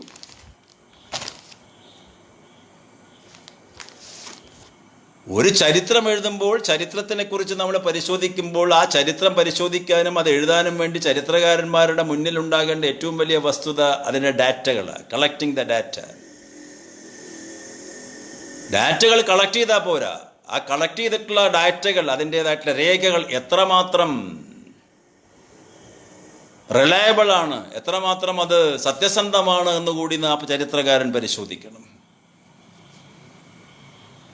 അപ്പോൾ ഡാറ്റകളുടെ ശേഖരണവും ശേഖരിച്ച ഡാറ്റകളുടെ സത്യസന്ധതയും അതിൻ്റേതായിട്ടുള്ള പരിശുദ്ധിയുമൊക്കെ പരിശോധിച്ച് എന്നിട്ട് വേണം ചരിത്രത്തിനെ വ്യാഖ്യാനിക്കാൻ. സംഘപരിവാറിൻ്റെ അടുത്ത് ഏത് രേഖയാണുള്ളത്? ഈ പറഞ്ഞതിനെയൊക്കെ നിരാകരിക്കാൻ വിശ്വാസത്തിൻ്റെ രേഖ, നുണപ്രചരണങ്ങളുടെ രേഖ. Bipan Chandra communalism in India എന്നുള്ള ഗ്രന്ഥത്തിൽ, സുപ്രസിദ്ധമായ ഗ്രന്ഥത്തിൽ ഇതൊക്കെ പറയുന്നുണ്ട്. ആ വിശാല മനസ്കത കുറയുമ്പോഴാണ് അതാണ് ഫാസിസത്തിൻ്റെ വഴി. വിശാല മനസ്കത കുറയ്ക്കുക, എപ്പോഴും കുറച്ചുകൊണ്ടിരിക്കുക. അങ്ങനെ സങ്കുചിതത്വത്തിൻ്റെ മാളങ്ങളിലേക്ക് മനുഷ്യനെ കൊണ്ട് ചെന്നെത്തിക്കുക. സങ്കുചിതത്വത്തിൻ്റെ മാളങ്ങളിലേക്ക് പോകുമ്പോൾ സങ്കുചിതത്വം എന്ന് പറഞ്ഞാൽ പാരതന്ത്ര്യമാണ്, വിശാല മനസ്കത എന്ന് പറഞ്ഞാൽ സ്വാതന്ത്ര്യമാണ്. സ്വാതന്ത്ര്യത്തിനെ കുറിച്ച് മനുഷ്യൻ ചിന്തിക്കരുത്. സ്വാതന്ത്ര്യം എന്ന് പറഞ്ഞാൽ ഇവർ പറയുന്ന സ്വാതന്ത്ര്യം. ഈ മതാധിഷ്ഠിതമായ ചിന്തകൾ ഇല്ലെങ്കിൽ അവർ ഇവിടുത്തെ കാർഷിക മേഖലയുടെ തകർച്ചയെക്കുറിച്ച്, തൊഴിലില്ലായ്മയെക്കുറിച്ച്, ജനജീവിതത്തിൻ്റെ ദുസ്സഹതകളെക്കുറിച്ച്, ജനജീവിതത്തിൻ്റെ ദുരിതങ്ങളെക്കുറിച്ച്, യാതനകളെക്കുറിച്ച്, ഭക്ഷണം കിട്ടാത്തതിനെക്കുറിച്ച്, അസമത്വത്തിനെക്കുറിച്ച് ചിന്തിക്കും. അത് ചിന്തിക്കാതിരിക്കാനുള്ള ഏറ്റവും എളുപ്പമായ മാർഗമാണ് ഈ സാങ്കല്പിക കഥകളും ഈ കാൽപ്പനിക കഥകളും ഈ വിശ്വാസ പ്രമാണങ്ങളെയും ഇന്ത്യൻ സമൂഹത്തിൻ്റെ മനസ്സിലേക്ക് ഇറക്കിക്കൊണ്ടുവരിക. അത് സാമ്രാജ്യത്വവും ചെയ്യും, ഫാസിസവും ചെയ്യും. അതാണ് ഇറ്റലിയിലും ജർമ്മനിയിലും ഹിറ്റ്ലർ മുസോളിനി കാലഘട്ടത്തിൽ ഇപ്പോൾ ഇന്ത്യയിലും കാണുന്നു. ഇപ്പം പുടിനും അതല്ലേ ചെയ്യുന്നത്. ഇപ്പം എല്ലായിടത്തും വലതുപക്ഷ തീവ്രവാദമല്ലേ, എല്ലായിടത്തും മിസ്ഇൻറ്റർപ്രിട്ടേഷൻ, ഡിസ്ടോർഷൻ ഓഫ് ഹിസ്റ്ററി നടന്നുകൊണ്ടിരിക്കുകയാണ്. ലെനിന്റെ നേതൃത്വത്തിൽ ബോൾഷെവിക് റെവല്യൂഷൻ നടന്നിട്ടുള്ള റഷ്യയുടെ മണ്ണിൽ ഇന്ന് ഭരിക്കുന്ന വ്ളാഡിമിർ പുടിൻ എന്ന് പറയുന്ന ഈ ഭരണാധിപൻ ആജീവനാന്തം പ്രസിഡന്റ് ആകാൻ വേണ്ടിയിട്ട് ഭരണഘടന തിരുത്തിയോടെ. ഇപ്പൊ സാർ ചക്രവർത്തിമാരുടെ പഴയ സാമ്രാജ്യത്തിന്റെ സങ്കല്പങ്ങളിലേക്ക് കൂട്ടിക്കൊണ്ടുപോകുക എന്നാണ് തൻ്റെ ലക്ഷ്യമെന്ന് പരസ്യമായി പ്രഖ്യാപിച്ചു. ലോകം പോകുന്ന ഒരു പോക്ക് നോക്കണം. റഷ്യൻ വിപ്ലവം നടന്ന മണ്ണിലാണ് നടക്കുന്നത്. ഏബ്രഹാം ലിങ്കൺ ഇരുന്ന കസേരയിലാണ് ഈ വംശീയതയുടെ വക്താവായ, വർണ്ണവെറിയുടെ വക്താവായിട്ടുള്ള ഡൊണാൾഡ് ട്രംപ് കസേരയിലിരിക്കുന്നത്.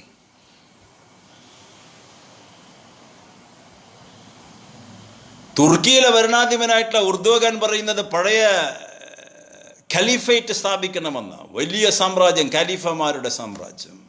പിന്നോക്കമാണ് എല്ലാവരും പോകുന്നത്. ഇസ്രായേൽ നെത്യാനഹുവിൻ്റെ വലിയ പാർട്ടി പറയുന്നത്, അവരുടെ പ്രഖ്യാപിത നയങ്ങളിൽ പറയുന്നത് പഴയ ബൈബിളിക്കൽ നിയമങ്ങളുടെ സാമ്രാജ്യം. എല്ലാവരും പിന്നോട്ടാണ് ചലിക്കുന്നത്.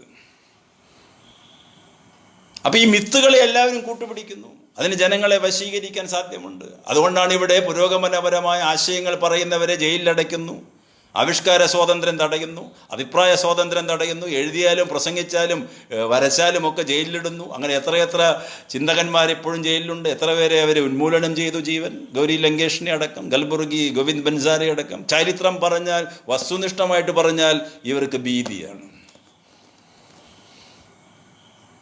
അതുകൊണ്ട് നമ്മൾ പഠിക്കണം, ഗഹനമായി പഠിക്കണം ചരിത്രത്തിൽ. ചരിത്രമില്ലാതെ, ചരിത്രത്തിൻ്റെ പരിണാമങ്ങളിലൂടെ നമുക്ക് മുന്നോട്ട് പോകാൻ സാധിക്കുന്നത് ലോകത്തിലെ ബഹുഭൂരിഭാഗം ജനതയും ഇപ്പോഴും എന്തെല്ലാം ദുർഗുണങ്ങളും അധർമ്മങ്ങളും ലോകത്തിലുണ്ടെങ്കിലും ബഹുഭൂരിഭാഗം ജനതയുടെ മനസ്സിലും ധർമ്മത്തിനോടുള്ള ആഭിമുഖ്യമുണ്ട്. ആ ധർമ്മത്തിനോടുള്ള ആഭിമുഖ്യം അവർക്ക് പ്രകടിപ്പിക്കാൻ സാധിക്കാത്തത് അധൈര്യം കൊണ്ടാണ്. ആ അധൈര്യം ഉണ്ടാക്കുക എന്നുള്ള സിദ്ധാന്തമാണ് ഫാസിസം ചെയ്യുക. ഫാസിസത്തിന് ഏറ്റവും ഇഷ്ടമുള്ള സംഭാഷണ രീതിയാണ് മൗനം. മൗനമാണ് അവരുടെ സംഭാഷണ രീതി. ആരും ഒന്നും പറയാൻ പാടില്ല. മൗനമുണ്ടെങ്കിൽ ഫാസിസം വിജയിക്കും. നമ്മുടെ രാഷ്ട്രത്തിൽ ശബ്ദിച്ചൊരു മനുഷ്യനാണ്, ചെറിയ ശബ്ദത്തിൽ ശബ്ദിച്ച മനുഷ്യനാണ് സാമ്രാജ്യത്തെ തന്നെ മുട്ടുകുത്തിച്ചത് മോഹൻദാസ് കരംചന്ദ് ഗാന്ധി. ഇന്ത്യയിൽ അന്നത്തെ കമ്മ്യൂണിസ്റ്റുകാർ, പണ്ഡിറ്റ് ജവഹർലാൽ നെഹ്റു, സുഭാഷ് ചന്ദ്രബോസ്, അങ്ങനെ എത്രയെത്ര, മൗലാന അബ്ദുൽ കലാം ആസാദ്, സർദാർ പട്ടേൽ, എന്തെല്ലാം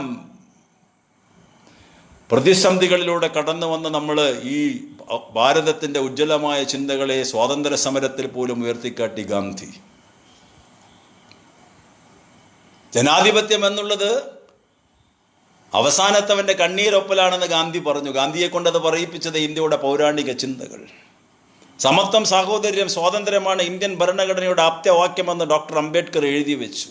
അദ്ദേഹം പറഞ്ഞു, ഞാൻ ഈ മുദ്രാവാക്യം കടമെടുത്തത് ഇക്വാലിറ്റി, ലിബർട്ടി, ഫ്രറ്റേണിറ്റി എന്ന് കടമെടുക്കുന്നത് ഫ്രഞ്ച് റവല്യൂഷനിൽ നിന്നല്ല. അത് അവിടെ എഴുതിയിട്ടുണ്ട്. പക്ഷേ ഇന്ത്യൻ അനുഭവങ്ങളിൽ നിന്ന്, ഇന്ത്യൻ സമൂഹത്തിലെ ദുരിതങ്ങളും യാതനകളും കൊള്ളുമ്പോൾ ഈ ഇന്ത്യയുടെ ജ്വലിച്ചുകൊണ്ടിരിക്കുന്ന ഈ പ്രശ്നങ്ങൾ, കൂടാനുകൂടി വരുന്ന മനുഷ്യരുടെ ദുരിതവും യാതനയും കാണുമ്പോൾ അതിൽ നിന്ന് ഉൾക്കൊണ്ടു വന്നിട്ടുള്ളൊരു തീജ്വാലയാണ് എൻ്റെ മനസ്സിൽ അങ്കുരിച്ച സമത്വം, സ്വാതന്ത്ര്യം, സാഹോദര്യം. അതാണ് അംബേദ്കർ പറഞ്ഞത്. ആ ചിന്തകളൊക്കെ അവർക്ക് എവിടെ നിന്നാണ് കിട്ടുന്നത്? ഇന്ത്യയുടെ ഉജ്ജ്വലമായിട്ടുള്ള, പണ്ഡിതോചിതമായിട്ടുള്ള ചിന്തകളുടെ പ്രവാഹങ്ങളിൽ നിന്ന്. ആ ചിന്തകളിലൂടെ മാത്രം നമ്മൾ മുന്നേറുമ്പോൾ ഇന്നത്തെ വളർന്നു വരുന്ന കുട്ടികളോട്, വിദ്യാർത്ഥികളോട് ഇവിടെ ഈ പറഞ്ഞ ആൾക്കാരൊന്നും ഉണ്ടായിരുന്നില്ല, ഇവിടെ കമ്മ്യൂണിസ്റ്റുകാരൊന്നും ചെയ്തിട്ടില്ല, നെഹ്റു ഒന്നും ചെയ്തിട്ടില്ല, അല്ലെങ്കിൽ പഴയ പൗരാണിക ചിന്തകന്മാരുണ്ടായിട്ടില്ല. ഇവിടെ ആകെ ഉണ്ടായിരുന്നത് ആര്യന്മാരും അവർ പറഞ്ഞ കാര്യങ്ങളും ഈ അവരുദ്ദേശിക്കുന്ന രാമനും അവരുദ്ദേശിക്കുന്ന കൃഷ്ണനും മാത്രമേ ഉണ്ടായിരുന്നു. പറഞ്ഞാൽ ഇന്ത്യയുടെ സ്വാതന്ത്ര്യ സമരമല്ല, എല്ലാ മേഖലകളിലും ദുർവ്യാഖ്യാനം ഉണ്ടാക്കുക, അതിൽ ജനങ്ങളെ വിശ്വസിപ്പിക്കുക എന്നുള്ളതാണ് അവർ ചെയ്തുകൊണ്ടിരിക്കുന്നത്. ജനകോടികളെ സ്നേഹിച്ച പ്രതിപുരുഷനാണ് രാമൻ. വാത്മീകിയുടെ രാമൻ മനുഷ്യനാണ്. വാത്മീകി തുടങ്ങുന്നതേ അങ്ങനെയാണ്, എൻ്റെ രാമൻ മനുഷ്യനാണ്. നാരദനോട് ചോദിക്കുകയാണ്, ലോകത്തില് സത്യവും നീതിയും പുലർത്തുന്ന മനുഷ്യനുണ്ടോ നാരദരെ എന്ന്. നാരദർ പറഞ്ഞു, അങ്ങനത്തെ മനുഷ്യന്മാരില്ല. എന്നാൽ തന്നെ ഉണ്ടെങ്കിൽ തന്നെ അതൊരാളുണ്ട്, അയോധ്യ ചക്രവർത്തി ദശരഥന്റെ പുത്രൻ രാമൻ. രാമകഥ പറഞ്ഞു കൊടുക്കുക നാരദൻ, മനുഷ്യന്റെ കഥ. അങ്ങനെയാ വാത്മീകി പറയുന്നത്, ഞാനിത് മനുഷ്യനെ കുറിച്ചൊരു കഥ എഴുതുന്നു. മമ ആത്മാനാം മനുഷ്യ എന്ന് രാമനെ കൊണ്ട് വാത്മീകി 100-ൽ പരം തവണ പറയിപ്പിക്കുന്നു. പക്ഷെ രാമൻ മനുഷ്യനാണെന്ന് വിശ്വസിക്കുന്ന എത്ര പേരുണ്ട് ഇന്ത്യയിൽ? അപ്പോഴാണ് അവതാര കഥകളിലേക്ക് വിശ്വസിപ്പിക്കാൻ വേണ്ടി. ഇതൊക്കെയാണ് പൗരോഹിത്യത്തിന്റെ ഏറ്റവും വലിയ തന്ത്രങ്ങൾ. വാത്മീകി രാമായണം ആര് വായിച്ചിരിക്കുന്നു? അടിസ്ഥാനപരമായ ചിന്തകളിലേക്ക് ആര് കടന്നു പോകുന്നു? കൃഷ്ണൻ തന്നെ നടത്തിയിട്ട് ഒരുപാട് പുരോഗമനപരമായിട്ടുള്ള പ്രഖ്യാപനങ്ങളില്ലേ? അതിനെക്കുറിച്ച് ആര് പറയുന്നു? ആചാരങ്ങൾ അല്ലെങ്കിൽ അന്ധവിശ്വാസങ്ങൾ അല്ലെങ്കിൽ അനാചാരങ്ങൾ മാത്രം നിലനിൽക്കുക, അങ്ങനത്തെ ഒരു സമൂഹത്തിൽ നിങ്ങളൊരു പ്രത്യേക ദിശയിൽ മാത്രം ചിന്തിക്കുക, ബാക്കിയുള്ള ഒന്നും ചിന്തിക്കാതിരിക്കുക. മൈ എക്സ്പെരിമെന്റ്സ് വിത്ത് ട്രൂത്ത് എന്ന മഹാത്മാഗാന്ധിയുടെ ഗ്രന്ഥം വായിച്ചവർ എത്ര പേരുണ്ട് ഇന്ത്യയിൽ? ഡിസ്കവറി ഓഫ് ഇന്ത്യ വായിച്ചവർ എത്ര പേരുണ്ടാകും ഇന്ത്യയിൽ? ഇന്ത്യൻ ജനസംഖ്യയിൽ ഒരു 75% ഒന്നും വായിക്കാത്തവരായിരിക്കും. ഗഹനമായ വായനയില്ലാത്തവരെ ഭൂരിഭാഗം ജനതയും. അവിടെ ഫാസിസം വളരും. ഫാസിസ്റ്റുകൾക്ക് അങ്ങനത്തെ ഒരു സമൂഹത്തിനെ സൃഷ്ടിക്കലാണ് താല്പര്യം. ചിന്തകൾക്ക് ദാരിദ്ര്യം വരുന്നൊരു സമൂഹം. ഐ ആം ദ സ്റ്റേറ്റ് എന്ന് ലൂയി 14 പണ്ട് ഫ്രാൻസിൽ പറഞ്ഞപ്പോൾ അതിൻ്റെ വേറൊരു ഭാഷയാണ് ഈ നൂറ്റാണ്ടുകൾ കഴിഞ്ഞിട്ട് ഹിറ്റ്ലർ പറഞ്ഞത്. ജർമ്മനി എന്ന് പറഞ്ഞാൽ ഞാനാണ്. അത് തന്നെയാണ് ഇപ്പോൾ ഇവർ പറയുന്നത്. ഇന്ത്യ എന്ന് പറഞ്ഞാൽ ഹിന്ദുവാണ്, അല്ലെങ്കിൽ ഞാനാണ്, RSS ആണ്, സംഘപരിവാരാണ്. ഹിന്ദു എന്നുള്ള വാക്ക് പോലും വിദേശികൾ സംഭാവന ചെയ്തപ്പോൾ ഇവർ പറയുന്ന ഹിന്ദുത്വം യഥാർത്ഥ സനാതന ധർമ്മം, അതാണ് ഭാരതത്തിന്റെ സംസ്കാരം. എല്ലാറ്റിനെയും ഒരുപോലെ കാണുക, എല്ലാവറ്റെയും ഒന്നിച്ചു ചേർത്ത് പിടിക്കുക, അതിൽ നിന്ന് മാറി ഒന്നുകിൽ ഇവിടെ ഉണ്ടെങ്കിൽ നിങ്ങൾ ഭാരതീയ സംസ്കാരം ഹിന്ദുത്വ സംസ്കാരവുമായിട്ട് അണിചേരുക, അല്ലെങ്കിൽ നിങ്ങൾ ഇവിടുന്ന് പോകുക. അതാണല്ലോ ഇപ്പോൾ നമ്മൾ കണ്ട ഈ കൊറോണ വരുന്നതിനേക്കാൾ മുമ്പ് കണ്ട പൗരത്വ പ്രശ്നം. അത് പണ്ടേ എഴുതി വെച്ചത് അവിടുന്ന് പോയിക്കൊള്ളണമെന്ന്. എന്നിട്ട് പോലും അതിനെതിരായിട്ട് പോരാടാൻ ഇവിടെ എത്ര പേരുണ്ടായി? ഇടതുപക്ഷ ജനാധിപത്യ മതേതര ശക്തികളല്ലാതെ. അപ്പൊ നമ്മുടെ ഉത്തരവാദിത്തം വളരെയധികം വലിയതാണ്. ആ ഉത്തരവാദിത്തത്തിൽ നിന്ന് ഇടതുപക്ഷ മതേതര അല്ലെങ്കിൽ ജനസ്നേഹമുള്ള ഒരാൾക്കും ഒഴിഞ്ഞു നിൽക്കാൻ സാധിക്കുകയില്ല. ഇവിടെ എല്ലാവരും ഒന്നാണ്. ഇപ്പോഴും ചാതുർവർണ്ണ സംസ്കാരത്തിൽ അധിഷ്ഠിതമായിട്ട് രാഷ്ട്രമാണ് ഭാരതം. അടിച്ചമർത്തപ്പെടുന്നു. ബ്രാഹ്മണ ക്ഷത്രിയ സഖ്യമാണ് ഇപ്പോഴും ഇന്ത്യൻ ഭരണകൂടങ്ങൾ കഴിഞ്ഞ 71 കൊല്ലമായിട്ടും. അതാണിപ്പോഴും നിലനിൽക്കുന്നത്, ബ്രാഹ്മണ ക്ഷത്രിയ സഖ്യം. അതിലൂടെ ചൂഷണം ചെയ്യപ്പെടുന്നവരെ ചൂഷണം ചെയ്യുന്നു. ദളിത് ആദിവാസി വിഭാഗം, ന്യൂനപക്ഷ വിഭാഗങ്ങൾ, ഇവർക്ക് അല്ലെങ്കിൽ ഒരു ഇടത്തരം വിഭാഗം, ഇവർ ഇടത്തരത്തിൽ തന്നെ അടിത്തട്ടിൽ കിടക്കുന്നവർ, ഇവർക്കൊന്നും ഉയർന്നു വരാൻ സാധിക്കില്ല. അവരാണ് ജനസംഖ്യയിൽ ബഹുഭൂരിഭാഗവും.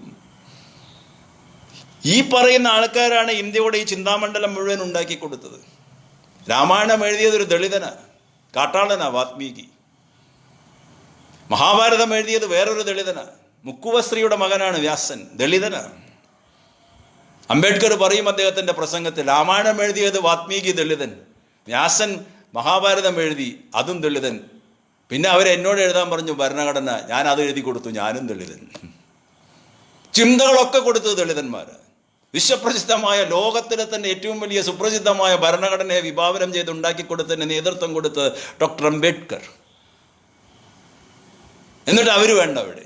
അങ്ങനെ ആണ് ചരിത്രത്തിന്റെ ഡിസ്റ്റോർഷൻ, മിസ്ഇന്റർപ്രിട്ടേഷൻ. വരേണ്യവർഗത്തിന്റെ ചിന്താഗതികളെ മാത്രം നടപ്പിലാക്കുക. ഇന്നവർക്ക് മാത്രമേ ഇന്ന മേഖലയിലേക്ക് പോകാൻ പാടുള്ളൂ, ഇന്നവർ ഇന്നതേ പഠിക്കാൻ പാടുള്ളൂ, ഇന്നവർക്ക് മാത്രമേ ഇത്തരം കാര്യങ്ങൾ ചെയ്യാൻ പാടുകയുള്ളൂ എന്നുള്ള ചാതുർവർണ്ണത്തിൻ്റെ ചിന്താഗതി ഉണ്ടല്ലോ, അതിപ്പോഴും നിലനിർത്തണം. അങ്ങനെയുള്ളൊരു സാമൂഹിക വിഭജനമാണ് ഇന്നും ഇന്ത്യയിൽ നടന്നുകൊണ്ടിരിക്കുന്നത്. അവിടെയാണ് ഗാന്ധി അവസാനം മനസ്സിൽ ദുഃഖപൂരിതനായത്. ഞാൻ ഈ പറയുന്നൊന്നും ഇപ്പോൾ കേൾക്കുന്നില്ലല്ലോ എന്നാ പറഞ്ഞ അദ്ദേഹം. ശ്രീനാരായണ ഗുരുദേവനും അവസാന കാലഘട്ടത്തിൽ പറഞ്ഞു, ഞാൻ പറഞ്ഞ ആശയങ്ങളൊക്കെ ഇവർ ദുർവ്യാഖ്യാനം ചെയ്യുന്നു, എന്ത് ചെയ്യുമെന്ന്. ഇത് ഇവരേക്കാൾ മുമ്പ് ഒരാൾ പറഞ്ഞിട്ടുണ്ടോ? മഹാഭാരതം അവസാനിക്കുന്ന സമയത്ത് വ്യാസൻ അവസാന അധ്യായത്തിൽ തലയിൽ കൈവച്ചുകൊണ്ടാണ് പറയുന്നത്, ഞാൻ എന്തെല്ലാം കാര്യങ്ങൾ പറഞ്ഞു, പക്ഷേ ഈ ലോകം അതൊന്നും കേൾക്കുന്നില്ലല്ലോ, ഞാൻ എന്ത് ചെയ്യുമെന്ന് മഹാപണ്ഡിതൻ വ്യാസൻ അവസാനം എഴുതി വെച്ചു.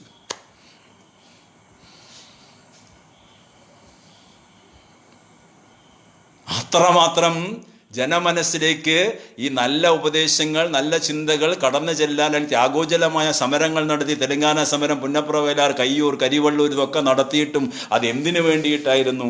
ഈ രാജ്യത്തിലെ ജനങ്ങൾക്ക് വേണ്ടി, ജന്മിത്വത്തിനെതിരായി, സമത്വത്തിന് വേണ്ടിയിട്ട്, രാഷ്ട്രീയ ദുഷ്പ്രഭുത്വത്തിനെതിരായി, ചൂഷണത്തിനെതിരായി, ബ്രിട്ടീഷ് സാമ്രാജ്യത്വത്തിനെതിരായി നടത്തിയ പോരാട്ടത്തിനെ വിസ്മരിക്കുന്ന ഒരു ജനതയെ വളർത്തിക്കൊണ്ടുവരിക എന്നുള്ള സാമ്രാജ്യത്വ ഫാസിസ്റ്റ് ശക്തികളുടെ ഒരു ചെയ്തികളാണ് ലോകം മുഴുവൻ കണ്ടുകൊണ്ടിരിക്കുന്നത്. ഇപ്പോൾ ഹിന്ദുത്വ ശക്തികളുടെ ഭീകരമായ ആധിപത്യം ഇന്ത്യയിൽ വരുമ്പോൾ അവരത് ചെയ്യും. അതിനെ എതിർക്കാൻ ഇടതുപക്ഷ മതേതര ശക്തികൾക്കേ സാധ്യമാവുകയുള്ളൂ. കാരണം അതിന് നമുക്ക് പ്രചോദനം തരുന്നത് നമ്മുടെ ആശയമാണ്, ആശയ പ്രതിബദ്ധതയാണ്, മനുഷ്യ സ്നേഹമാണ്. അല്ലാതെ ഒരു റിലീജിയസ് ആന്റഗോണിസമായി, മതപരമായ ശത്രുതയിൽ അടിസ്ഥാനപ്പെടുത്തിയിട്ടുള്ളതല്ല ഇന്ത്യയുടെ ചരിത്രം. അങ്ങനെ കൊളോണിയലിസ്റ്റുകാർ ചിന്തിച്ച് വ്യാപരിച്ചതിൻ്റെ ഫലമായിട്ടാണ് ഇന്ത്യയുടെ വിഭജനമടക്കം വന്നത്. ഇന്ത്യ പാകിസ്ഥാൻ രേഖപ്പെടുത്തുന്നുണ്ടത്. നിപിൻ ചന്ദ്ര പറയുന്നുണ്ട് ആ കമ്മ്യൂണലിസം എന്ന് അദ്ദേഹത്തിൻ്റെ പ്രസിദ്ധമായ പുസ്തകത്തിൽ. അതൊരു കാരണമായിരുന്നു, ആ ചിന്താഗതി ഉടലെടുത്തൂടെ. പക്ഷെ അതല്ലല്ലോ ഇന്ത്യയുടെ ചരിത്രം. അക്ബറിൻ്റെ ചരിത്രം അതല്ലല്ലോ, ഉപനിഷത്തിൻ്റെ ചരിത്രം അതല്ലല്ലോ. ഇത് വിശ്വസിപ്പിക്കുകയാണ്. അപ്പൊ നമ്മൾ യാഥാർത്ഥ്യങ്ങളിലേക്ക് ഇറങ്ങി വരണം ഇന്ത്യൻ ജനത. അതിനെ ഇന്ത്യക്കാരെ ഇറക്കിക്കൊണ്ടുവരേണ്ട ബാധ്യത ആണ് ഇപ്പോൾ കുറ്റ്യാടി കമ്മ്യൂണിസ്റ്റ് പാർട്ടിയുടെ മണ്ഡലം കമ്മിറ്റിയുടെ നേതൃത്വത്തിൽ ഇപ്പോൾ ഈ ഇത്തരത്തിലുള്ള പ്രഭാഷണങ്ങളിലൂടെ നടത്തുന്നു. ആശയപരമായിട്ടുള്ള വ്യാപരണം നടക്കുന്നു, ആശയ പോരാട്ടമാണ്. Idea is more powerful than bullet എന്ന് പണ്ട് വിക്ടർ ഹ്യൂഗോ പറയും. ആശയത്തിന് പ്രത്യേക വലിയ ശക്തമുള്ളൊരു സംഭവം ലോകത്തിലില്ല. ആശയപര ഗഹനമായ വിഷയങ്ങൾ. നമ്മുടെ രാജ്യത്തിലെ ദൃശ്യമാധ്യമങ്ങളെ നോക്കൂ, എത്ര ഉപരിപ്ലവമായ കാര്യങ്ങളെക്കുറിച്ച് എല്ലാ ദിവസവും വൈകുന്നേരം ഇരുന്ന് ചർച്ച. അയാൾ അതേ പോയി, ഇയാൾ ഇതേ പോയി, കുറേ ആൾ കള്ളക്കടത്ത്, കുറേ ആൾ കരിഞ്ചന്ത, അല്ലെങ്കിൽ കുറേ ആൾ അങ്ങനെ. So mediocre dialogues. രാജ്യത്തിന് വെള്ളം കിട്ടാത്തതിനെക്കുറിച്ച്, ശുദ്ധജലമില്ലാത്തതിനെക്കുറിച്ച്, മലീമസമായ വായു ഉള്ളതിനെക്കുറിച്ച്, തൊഴിലില്ലായ്മയെക്കുറിച്ച്, രാഷ്ട്രീയ സാമൂഹിക അസമത്വത്തിനെക്കുറിച്ച് അതൊന്നും ചർച്ചയില്ല എവിടെയും. അപ്പം നമ്മുടെ രാഷ്ട്രം പോകുന്നത് ഗാന്ധിയുടെ നിന്ന് എത്രയോ വ്യത്യസ്തമായി. അത് അംഗീകരിക്കാനുള്ളൊരു മനസ്സ് ഇന്ത്യൻ ജനതയ്ക്കുണ്ടാകണം. അതിലേക്ക് തിരിച്ചു വരണം നമ്മൾ, ഉയർന്ന ചിന്തകളിലേക്ക്, മനുഷ്യ സ്നേഹത്തിൻ്റെ മേഖലകളിലേക്ക്. ഒരു മനുഷ്യനെ വേദനിക്കുമ്പോൾ ഇപ്പുറത്തുള്ള മനുഷ്യന് ആ വേദനയിൽ പങ്കുചേരാൻ സാധിക്കണം. അതാണ് ഗുരുദേവൻ പറഞ്ഞത്, അവനവൻ ആത്മസുഖത്തിനായി ആചരിക്കുന്നവ അപരനും സുഖത്തിനായി വരേണം. തൻ്റെ സുഖത്തിന് വേണ്ടി താൻ ആചരിക്കുമ്പോൾ അത് മറ്റുള്ളവനും സുഖമല്ലെങ്കിൽ പിന്നെ സുഖിക്കേണ്ടെന്നാണ് പറഞ്ഞതിൻ്റെ അർത്ഥം. ആര് ചെയ്യുന്നു ഇത്? ഇതൊക്കെ അദ്ദേഹം ഇത് പറയുന്നത് ഉപനിഷത്തിൽ നിന്നാണ്. വിവേകാനന്ദ സ്വാമി ലോകം മുഴുവൻ പറഞ്ഞു നടന്നത് അതാണ്. എല്ലാവരെയും സ്നേഹിക്കുക, ലോകത്തിനെ ഒന്നായി കാണുക. ഈശാവാസമിതം സർവം എന്നാണ് ഗാന്ധിജി പറഞ്ഞത്, വിവേകാനന്ദനും പറഞ്ഞത്. എല്ലായിടത്തും ഈ ചൈതന്യമുണ്ട്, എല്ലായിട്ടും ഒന്നാണ്. ഈ ഭാരതത്തിനെ പോലെ ഇത്രമാത്രം വലിയൊരു ചൈതന്യമായ പ്രവാഹം നടത്തിയിട്ടൊരു ഭൂമി ഏതാണ്? ലോകപ്രശസ്ത തത്വചിന്തകൻ സോക്രട്ടീസ്, അദ്ദേഹത്തിൻ്റെ ശിഷ്യന്മാരായ അരിസ്റ്റോട്ടൽ, പിന്നീട് പ്ലാറ്റോ, ഇവരൊക്കെ ലോക തത്വചിന്തയുടെ ഒരുപാട് അനർഗളമായ പ്രവാഹമുണ്ടാക്കിയപ്പോൾ അവരൊക്കെ പറഞ്ഞത് ഈ ഉപനിഷത്ത് വചനങ്ങളാണ്. തത്വമസി പറഞ്ഞു ചാന്ദ്യോഗ്യ ഉപനിഷത്തിൽ, അത് നീയാകുന്നു. അതാണ് ഗ്രീസിലെ ഏതൻസ് പട്ടണത്തിൻ്റെ മലമുകളിൽ വലിയ അമ്പലമുണ്ടാക്കിക്കൊണ്ട് അവിടെ സോക്രട്ടീസ് എഴുതി വെച്ചത്, that thou art, Tattvamasi. Indian ചിന്തയുടെ ഒരു സ്വാധീനം നോക്കും. അതാണ് ഗാന്ധിജി ഏറ്റുവാങ്ങിയത്. വ്യാസന്റെ വചനമാണ്, ഉപനിഷത്തിന്റെ വചനമാണ് ഗാന്ധിജി നെഞ്ചോട് ചേർത്ത് പിടിച്ചത്. ഇവിടുത്തെ പൂർവ്വസൂരികളായ കമ്മ്യൂണിസ്റ്റ് നേതാക്കന്മാരെ മുഴുവൻ നെഞ്ചോട് ചേർത്ത് പിടിച്ചത് ഈ മനുഷ്യ സ്നേഹമാണ്, സമത്വമാണ്, സാഹോദര്യമാണ്, ചൂഷണത്തിനെതിരായ പോരാട്ടമാണ്. കുട്ടികളും കോളേജിൽ നിന്നൊക്കെ ഇറങ്ങുമ്പോൾ ഓരോ വലിയ വലിയ ഇപ്പം കിട്ടാത്ത ഡിഗ്രി ഒന്നുമില്ല, ലോകത്തിൽ ആയിരക്കണക്കിന് വലിയ വലിയ ഡിഗ്രികളുണ്ട്. അതിലൊക്കെ പഠിച്ച് മിടുക്കന്മാരും മിടുക്കികളായിട്ട് വരുമ്പോൾ പക്ഷെ അവിടെ ഇല്ലാതാവുന്നൊരു വസ്തുത ഉണ്ട്. എത്ര വലിയ ഡിഗ്രി എടുത്തും എത്ര വലിയ എക്സ്പേർട്ടായിട്ട് വരുമ്പോഴും അവൻ്റെ മനസ്സിൽ മനുഷ്യത്വമില്ലാതെയാകുന്നു. ആ മനുഷ്യത്വത്തെ പഠിപ്പിക്കുന്ന ഭൂമിയായിരുന്നു ഭാരതം പണ്ട്. ഫാസിസ്റ്റുകൾ പറയുന്നു, നിങ്ങൾ എന്തും പഠിച്ചോ, കെമിസ്ട്രിയും പഠിച്ചോ, ബോട്ടണിയും പഠിച്ചോ, ബയോളജിയും പഠിച്ചോ, പക്ഷെ മനുഷ്യത്വം പഠിക്കണ്ട. അതാണ് സാമ്രാജ്യസ്ഥ വിദ്യാഭ്യാസ നയം, അതാണ് ഫാസിസ്റ്റ് വിദ്യാഭ്യാസ നയം. അതല്ല ഇപ്പോൾ കോവിഡ് കാലഘട്ടത്തിൽ നമ്മൾ കാണുന്നത്. എത്ര ആൾ മരിച്ചാലും വേണ്ടില്ല, അമേരിക്കൻ ഡൊണാൾഡ് ട്രംപിന് ഒരു പ്രശ്നമില്ല. അപ്പം ഇതൊക്കെ ഒരു പ്രത്യേകതരമായൊരു അധർമ്മ ലോകത്തിലാണ് നമ്മൾ ജീവിക്കുന്നത്. ഇത്രമാത്രം അധർമ്മത്തിനെ വെച്ചു പുലർത്തിയ ഒരു ജനത മാനവ ചരിത്രത്തിലുണ്ടാവില്ല. ചിലപ്പോൾ ഒരു ജനതയെ നമ്മൾ അളക്കേണ്ടത് ആ ജനത എത്രമാത്രം അധർമ്മം പൊറുക്കുന്നു എന്നുള്ളതിനെ കണ്ടുകൊണ്ടാണ്. അവ ഏറ്റവും അധികം അധർമ്മം പൊറുക്കുന്ന ജനതയാണ്. കാരണം പ്രതികരിക്കുന്നില്ല. അത്രമാത്രം മോശപ്പെട്ട ഒരു സാമൂഹിക അവസ്ഥയിലേക്ക് നീങ്ങുമ്പോൾ പിന്നെ ഫാസിസം വളരാതിരിക്കുമോ? ഇനി ചരിത്രത്തിനെ അവർ ദുർവ്യാഖ്യാനിക്കാതിരിക്കുമോ? ഗോൾവാൾക്കർ അന്ന് പറഞ്ഞ കാര്യങ്ങൾ എപ്പോഴും നടപ്പിലാക്കിക്കൊണ്ടിരിക്കുന്നു. ഇതിപ്പോൾ പുതിയ നരേന്ദ്രമോദിയുടെ സിദ്ധാന്തമൊന്നുമല്ല. ഗോൾവാൾക്കർ പണ്ട് എഴുതി വെച്ചിട്ടുള്ള സാധനങ്ങളാണ് ഓരോന്നോരോന്നായിട്ട് അവർ പുറത്തേക്ക് കൊണ്ടുവരുന്നത്. ഇപ്പോൾ പൗരത്വ ബില്ലായാലും ശരി, വിദ്യാഭ്യാസ നയമായാലും ശരി, എന്തായാലും ശരി. അപ്പോൾ ഈ ബ്രാഹ്മണ ക്ഷത്രിയ സഖ്യം, പൗരോഹിത്യത്തിൻ്റെ ആധിപത്യം നിലനിൽക്കുക, വർണ്ണ അടിസ്ഥാനത്തിലുള്ള ഒരു സാമൂഹിക രാഷ്ട്രീയ അവസ്ഥയെ പ്രബലപ്പെടുത്തുക, വരേണ്യവർഗത്തിനെ സൃഷ്ടിക്കുക, ബാക്കിയുള്ളവരെയൊക്കെ താഴ്മയിലേക്ക് കൂടുതൽ കൊണ്ടുപോകുമ്പോഴുള്ളൊരു ചരിത്രമുണ്ടല്ലോ, അതാണ് അവർ കാക്ഷിക്കുന്നത്. അതുകൊണ്ടാണ് പുരോഗമനവാദികളെ മുഴുവൻ അവർക്ക് ഇഷ്ടമല്ലാത്തത്. ജനാധിപത്യം എന്നുള്ള വാക്ക്, സോഷ്യലിസം എന്നുള്ള വാക്ക്, ഇക്വാലിറ്റി, ലിബർട്ടി എന്നുള്ള വാക്കൊക്കെ അവർ ഇഷ്ടപ്പെടാത്തത് അതുകൊണ്ടാണ്. അതിനെതിരായിട്ടൊരു പോരാട്ടമാണ് നമ്മളുടെ മുന്നിൽ. അതിൻ്റെ ഏറ്റവും വലിയ ഉപാധി സമയം കഴിയാറായി, വിജ്ഞാനത്തിനെ വ്യാപരിപ്പിക്കുക എന്നുള്ളതാണ്. ആ വിജ്ഞാന വ്യാപനത്തിന് നേതൃത്വം കൊടുത്ത മനീഷികളാണ് സഖാവ് ദാമോദരനും ബാലറാമും. അറിവിൻ്റെ വിക്രമാദിത്യ സിംഹാസനത്തിൻ്റെ ഉടമകളായിരുന്നു സഖാവ് K Damodaran, N E Balaram, Unniraja എന്നൊക്കെ പറഞ്ഞാൽ. ആ വിക്രമാദിത്യ സിംഹാസനങ്ങളൊക്കെ ഒഴിഞ്ഞു കിടക്കുകയാണ്. വിക്രമാദിത്യ രാജസദസ്സിൽ കാളിദാസനും ബാണഭട്ടനും ഭവഭൂതിയുമൊക്കെ വരാഹവികരണമൊക്കെ ഉണ്ടായിരുന്ന പോലെ ഇവിടെ കമ്മ്യൂണിസ്റ്റ് പൂർവ്വസൂരികളുടെ അഗാധ പാണ്ഡിത്യമില്ലേ, അത് അസൂയാവഹമാണ്. അവർ പാണ്ഡിത്യം, സൈദ്ധാന്തിക പാണ്ഡിത്യം മാത്രമല്ല, അത് പ്രവർത്തന മേഖലയിൽ അവർ വ്യാപരിപ്പിച്ചു. അങ്ങനെയാണ് ഈ സമരങ്ങളൊക്കെ ഉണ്ടാകുന്നത്. വിജ്ഞാനത്തിൻ്റെ പ്രായോഗികവൽക്കരണമാണ് അവർ സമരരംഗത്ത് നടത്തിയത്, അല്ലെങ്കിൽ സാമ്പ്രദായികമായ സമരങ്ങളായിരുന്നില്ല. അതുകൊണ്ട് പുന്നപ്ര സമരമായാലും ശരി, തെലങ്കാന സമരമായാലും ശരി, മലബാർ കലാപമായാലും ശരി, ഇതൊക്കെ സ്വാതന്ത്ര്യ സമരത്തിൻ്റെ ഉജ്ജ്വലമായ അധ്യായങ്ങളാണ്. ഇവർക്ക് സംഘപരിവാറിന് ഇഷ്ടമുള്ള മാത്രം കാര്യങ്ങൾ പറയുക, അത് പഠിപ്പിക്കുക എന്ന് പറഞ്ഞാൽ രാജ്യത്തിനോടും പ്രപഞ്ചത്തിനോടും ചെയ്യുന്ന അനീതിയാണ്, അധർമ്മമാണ്. എല്ലായിടത്തും അസ്വസ്ഥതകളെ വ്യാപരിപ്പിക്കുക, അതാണ് ഇവരുടെ ലക്ഷ്യം. ആശയപരമായ അസ്വസ്ഥത, ശാരീരികമായ അസ്വസ്ഥത, മാനസികമായ അസ്വസ്ഥത ഒക്കെ വ്യാപരിപ്പിക്കുക. അങ്ങനെയാണ് ഫാസിസം വളരുകയുള്ളൂ. അപ്പം അത്തരത്തിലുള്ള ഒരു സാമൂഹിക രാഷ്ട്രീയ സ്ഥിതിവിശേഷം ഉണ്ടാകുമ്പോൾ അതിന് അനുയോജ്യമായിട്ട് അവർക്ക് രാഷ്ട്രഭരണം നടത്താൻ പറ്റും. ഡെസ്പോട്ടിക് റൂൾസ്, ഏകാധിപത്യ ഭരണ സംവിധാനങ്ങളാക്കി മാറ്റുക. അതാണ് ഇപ്പോൾ ഈ പറഞ്ഞ രാജ്യങ്ങളിലൊക്കെ നമ്മൾ കാണുന്നത്. മനുഷ്യനെ അപരവത്കരിക്കാൻ അവർക്ക് സാധിക്കും. ഒന്നല്ല, നിങ്ങളെല്ലാം വെവ്വേറെയാണ്, അപരനാണ്, വ്യത്യാസങ്ങളുണ്ട് എന്ന് പറയുന്ന ഒരു സമ്പ്രദായമില്ലേ, അതാണ് ഫാസിസം എപ്പോഴും ചെയ്യുക. ഇപ്പോൾ ഈ കോവിഡ് കാലഘട്ടത്തിൽ തന്നെ എത്ര എക്സിക്യൂട്ടീവ് ഓർഡർ ഇറക്കി നരേന്ദ്രമോദി? ആരോടെങ്കിലും ചർച്ച ചെയ്തു? പൊതുമേഖലാ സ്ഥാപനങ്ങളൊക്കെ വിറ്റ് കാശാക്കല്ലേ? No discussion. മൻ കി ബാത്തിലൂടെ അദ്ദേഹം പറയുന്നല്ലാതെ ജനങ്ങളുടെ മനസ്സിൽ എന്താണെന്ന് പ്രധാനമന്ത്രി എപ്പോഴും ചോദിച്ചിട്ടുണ്ടോ? 6 മാസത്തിനുള്ളിൽ ഇപ്പോഴാണ് 14-ാം തീയതി ഇപ്പോൾ പാർലമെൻറ്റ് ചേരുന്നത്. പല രാജ്യങ്ങളിലും വെർച്വൽ പാർലമെൻറ്റ്സ് ചേർന്ന് കഴിഞ്ഞു. ഇങ്ങനത്തെ 2-3 ഏകാധിപത്യ രാഷ്ട്രങ്ങളിൽ മാത്രമാണ് ചേരാത്തത്. സോ ഹിസ്റ്ററി ഡിസ്റ്റാർട്ട് ചെയ്യുമ്പോൾ ഉണ്ടാകുന്ന പ്രക്രിയകളാണ് ഇതെല്ലാം. നമ്മുടെ മഹാത്മാഗാന്ധിജിയുടെ പാത, ഈ പറഞ്ഞ ജനാധിപത്യത്തെക്കുറിച്ചുള്ള അദ്ദേഹത്തിൻ്റെ സങ്കല്പം, പൗരാണിക ചിന്തകളെ അദ്ദേഹം കൂട്ടിയിണക്കി സ്വാതന്ത്ര്യ സമരത്തിലേക്ക് സന്നിവേശിപ്പിച്ചു എന്നുള്ളത്, ഉപനിഷത്തിനെയും പറഞ്ഞ ഭഗവത്ഗീത, ഖുർആൻ, ബൈബിളിനെയൊക്കെ അദ്ദേഹം സന്നിവേശിപ്പിച്ചു. മനുഷ്യ ചിന്തയുടെ സ്നേഹവശങ്ങൾ എന്തെല്ലാം ഉണ്ടോ അതൊക്കെ അദ്ദേഹം കൂട്ടിച്ചേർത്തു. ടോൾസ്റ്റോയുടെ വചനങ്ങളെ അടക്കം. ഗുരുതുല്യനായിരുന്നു ഗാന്ധിക്ക് ടോൾസ്റ്റോയ്. എല്ലാം അത് റൊമൈൻ റോളൻഡിനെ കാണുന്നുണ്ട് ഗാന്ധിജി ജനാധിപത്യത്തെക്കുറിച്ച് സംസാരിക്കുക. ലോകപ്രശസ്ത ചിന്തകൻ റൊമൈൻ റോളൻഡ്, ഫ്രാൻസിൽ. അപ്പം ഇത് ഞാൻ പറയുന്നത്, സ്വാതന്ത്ര്യ സമരത്തിൻ്റെ അന്നത്തെ നേതാക്കന്മാർ മുഴുവൻ മഹാപണ്ഡിതന്മാരും മനീഷികളുമായിരുന്നു, കമ്മ്യൂണിസ്റ്റ് നേതാക്കന്മാരടക്കം. അവർ മനുഷ്യനെ ഒന്നിച്ചു നിർത്താൻ പാടുപെട്ടു.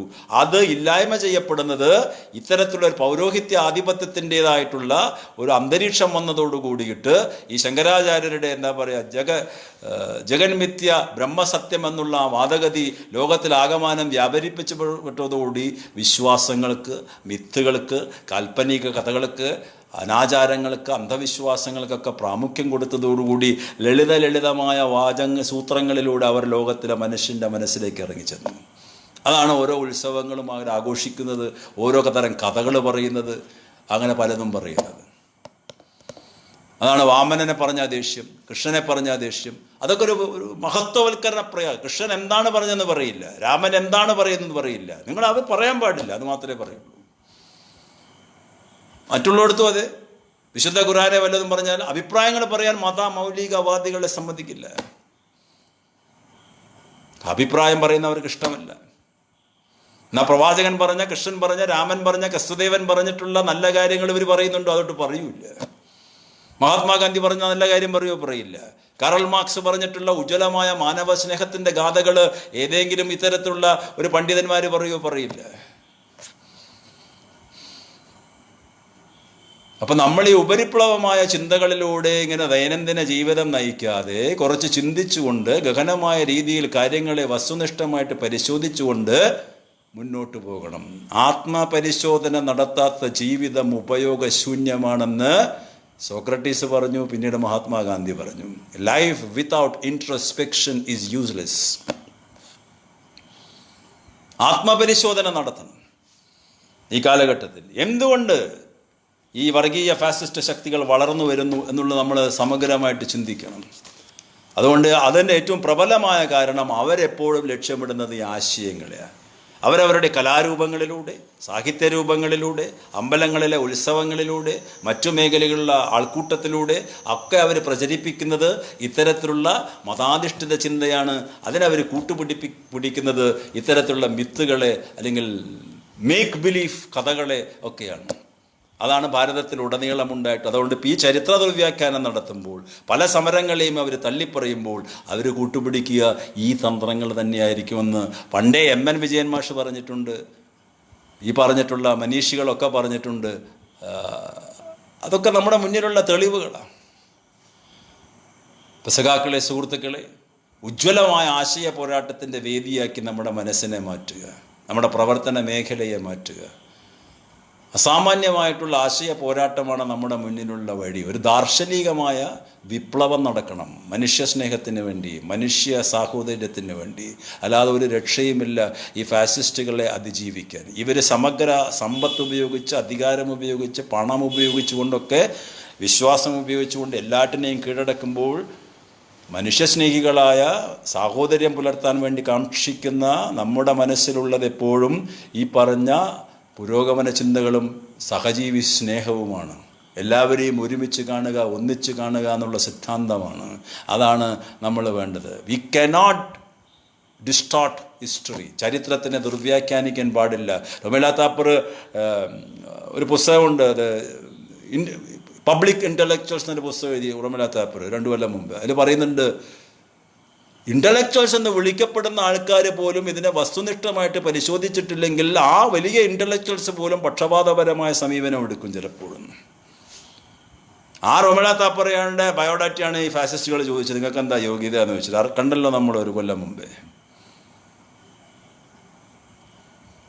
അപ്പോൾ ഇതിനെ വസ്തുനിഷ്ഠമായിട്ട് പരിശോധിക്കുക. അപ്പോൾ നമുക്കറിയാം മനുഷ്യരെന്താണ്, ജനാധിപത്യം എന്താണ്, മതം എന്താണ്. മതത്തിനൊരു കുഴപ്പമില്ല, പക്ഷെ മതത്തിൻ്റെ നുണപ്രചരണങ്ങൾക്കാണ് കുഴപ്പം. മതവും തമ്മിൽ എവിടെയും സംഘടന ഉണ്ടായിട്ടില്ല. മതം അതിൻ്റെ ഉയർന്ന രൂപത്തിൽ നിൽക്കുമ്പോൾ, അതിൻ്റെ ഉജ്ജ്വലമായ മൂല്യങ്ങൾ നിൽക്കുമ്പോൾ ആ മൂല്യങ്ങളെല്ലാം ഒന്നാണ്. മതത്തിൻ്റെ മൂല്യങ്ങളിൽ നിന്ന് ഇറങ്ങി വന്നിട്ട് അത് പുരോഹിതന്മാരുടെ ഭാഗത്തെത്തിക്കുമ്പോഴാണ് സംഘട്ടനം. അത് വർഗീയവാദികൾ കൈക്കലാക്കും. ഉത്തുംഗ ശൃംഗങ്ങളിൽ ഒരു കലഹവുമില്ല. അവിടെ പ്രവാചകൻ നബി തിരുമേനിയും ജെറൂസലേമിലെ ക്രിസ്തുദേവനും കുരുക്ഷേത്ര ഭൂമിയിലെ കൃഷ്ണനും കൈകോർത്ത് പിടിച്ചു നിൽക്കുന്നത് കാണാൻ സാധിക്കും. താഴത്താണ് പ്രശ്നം.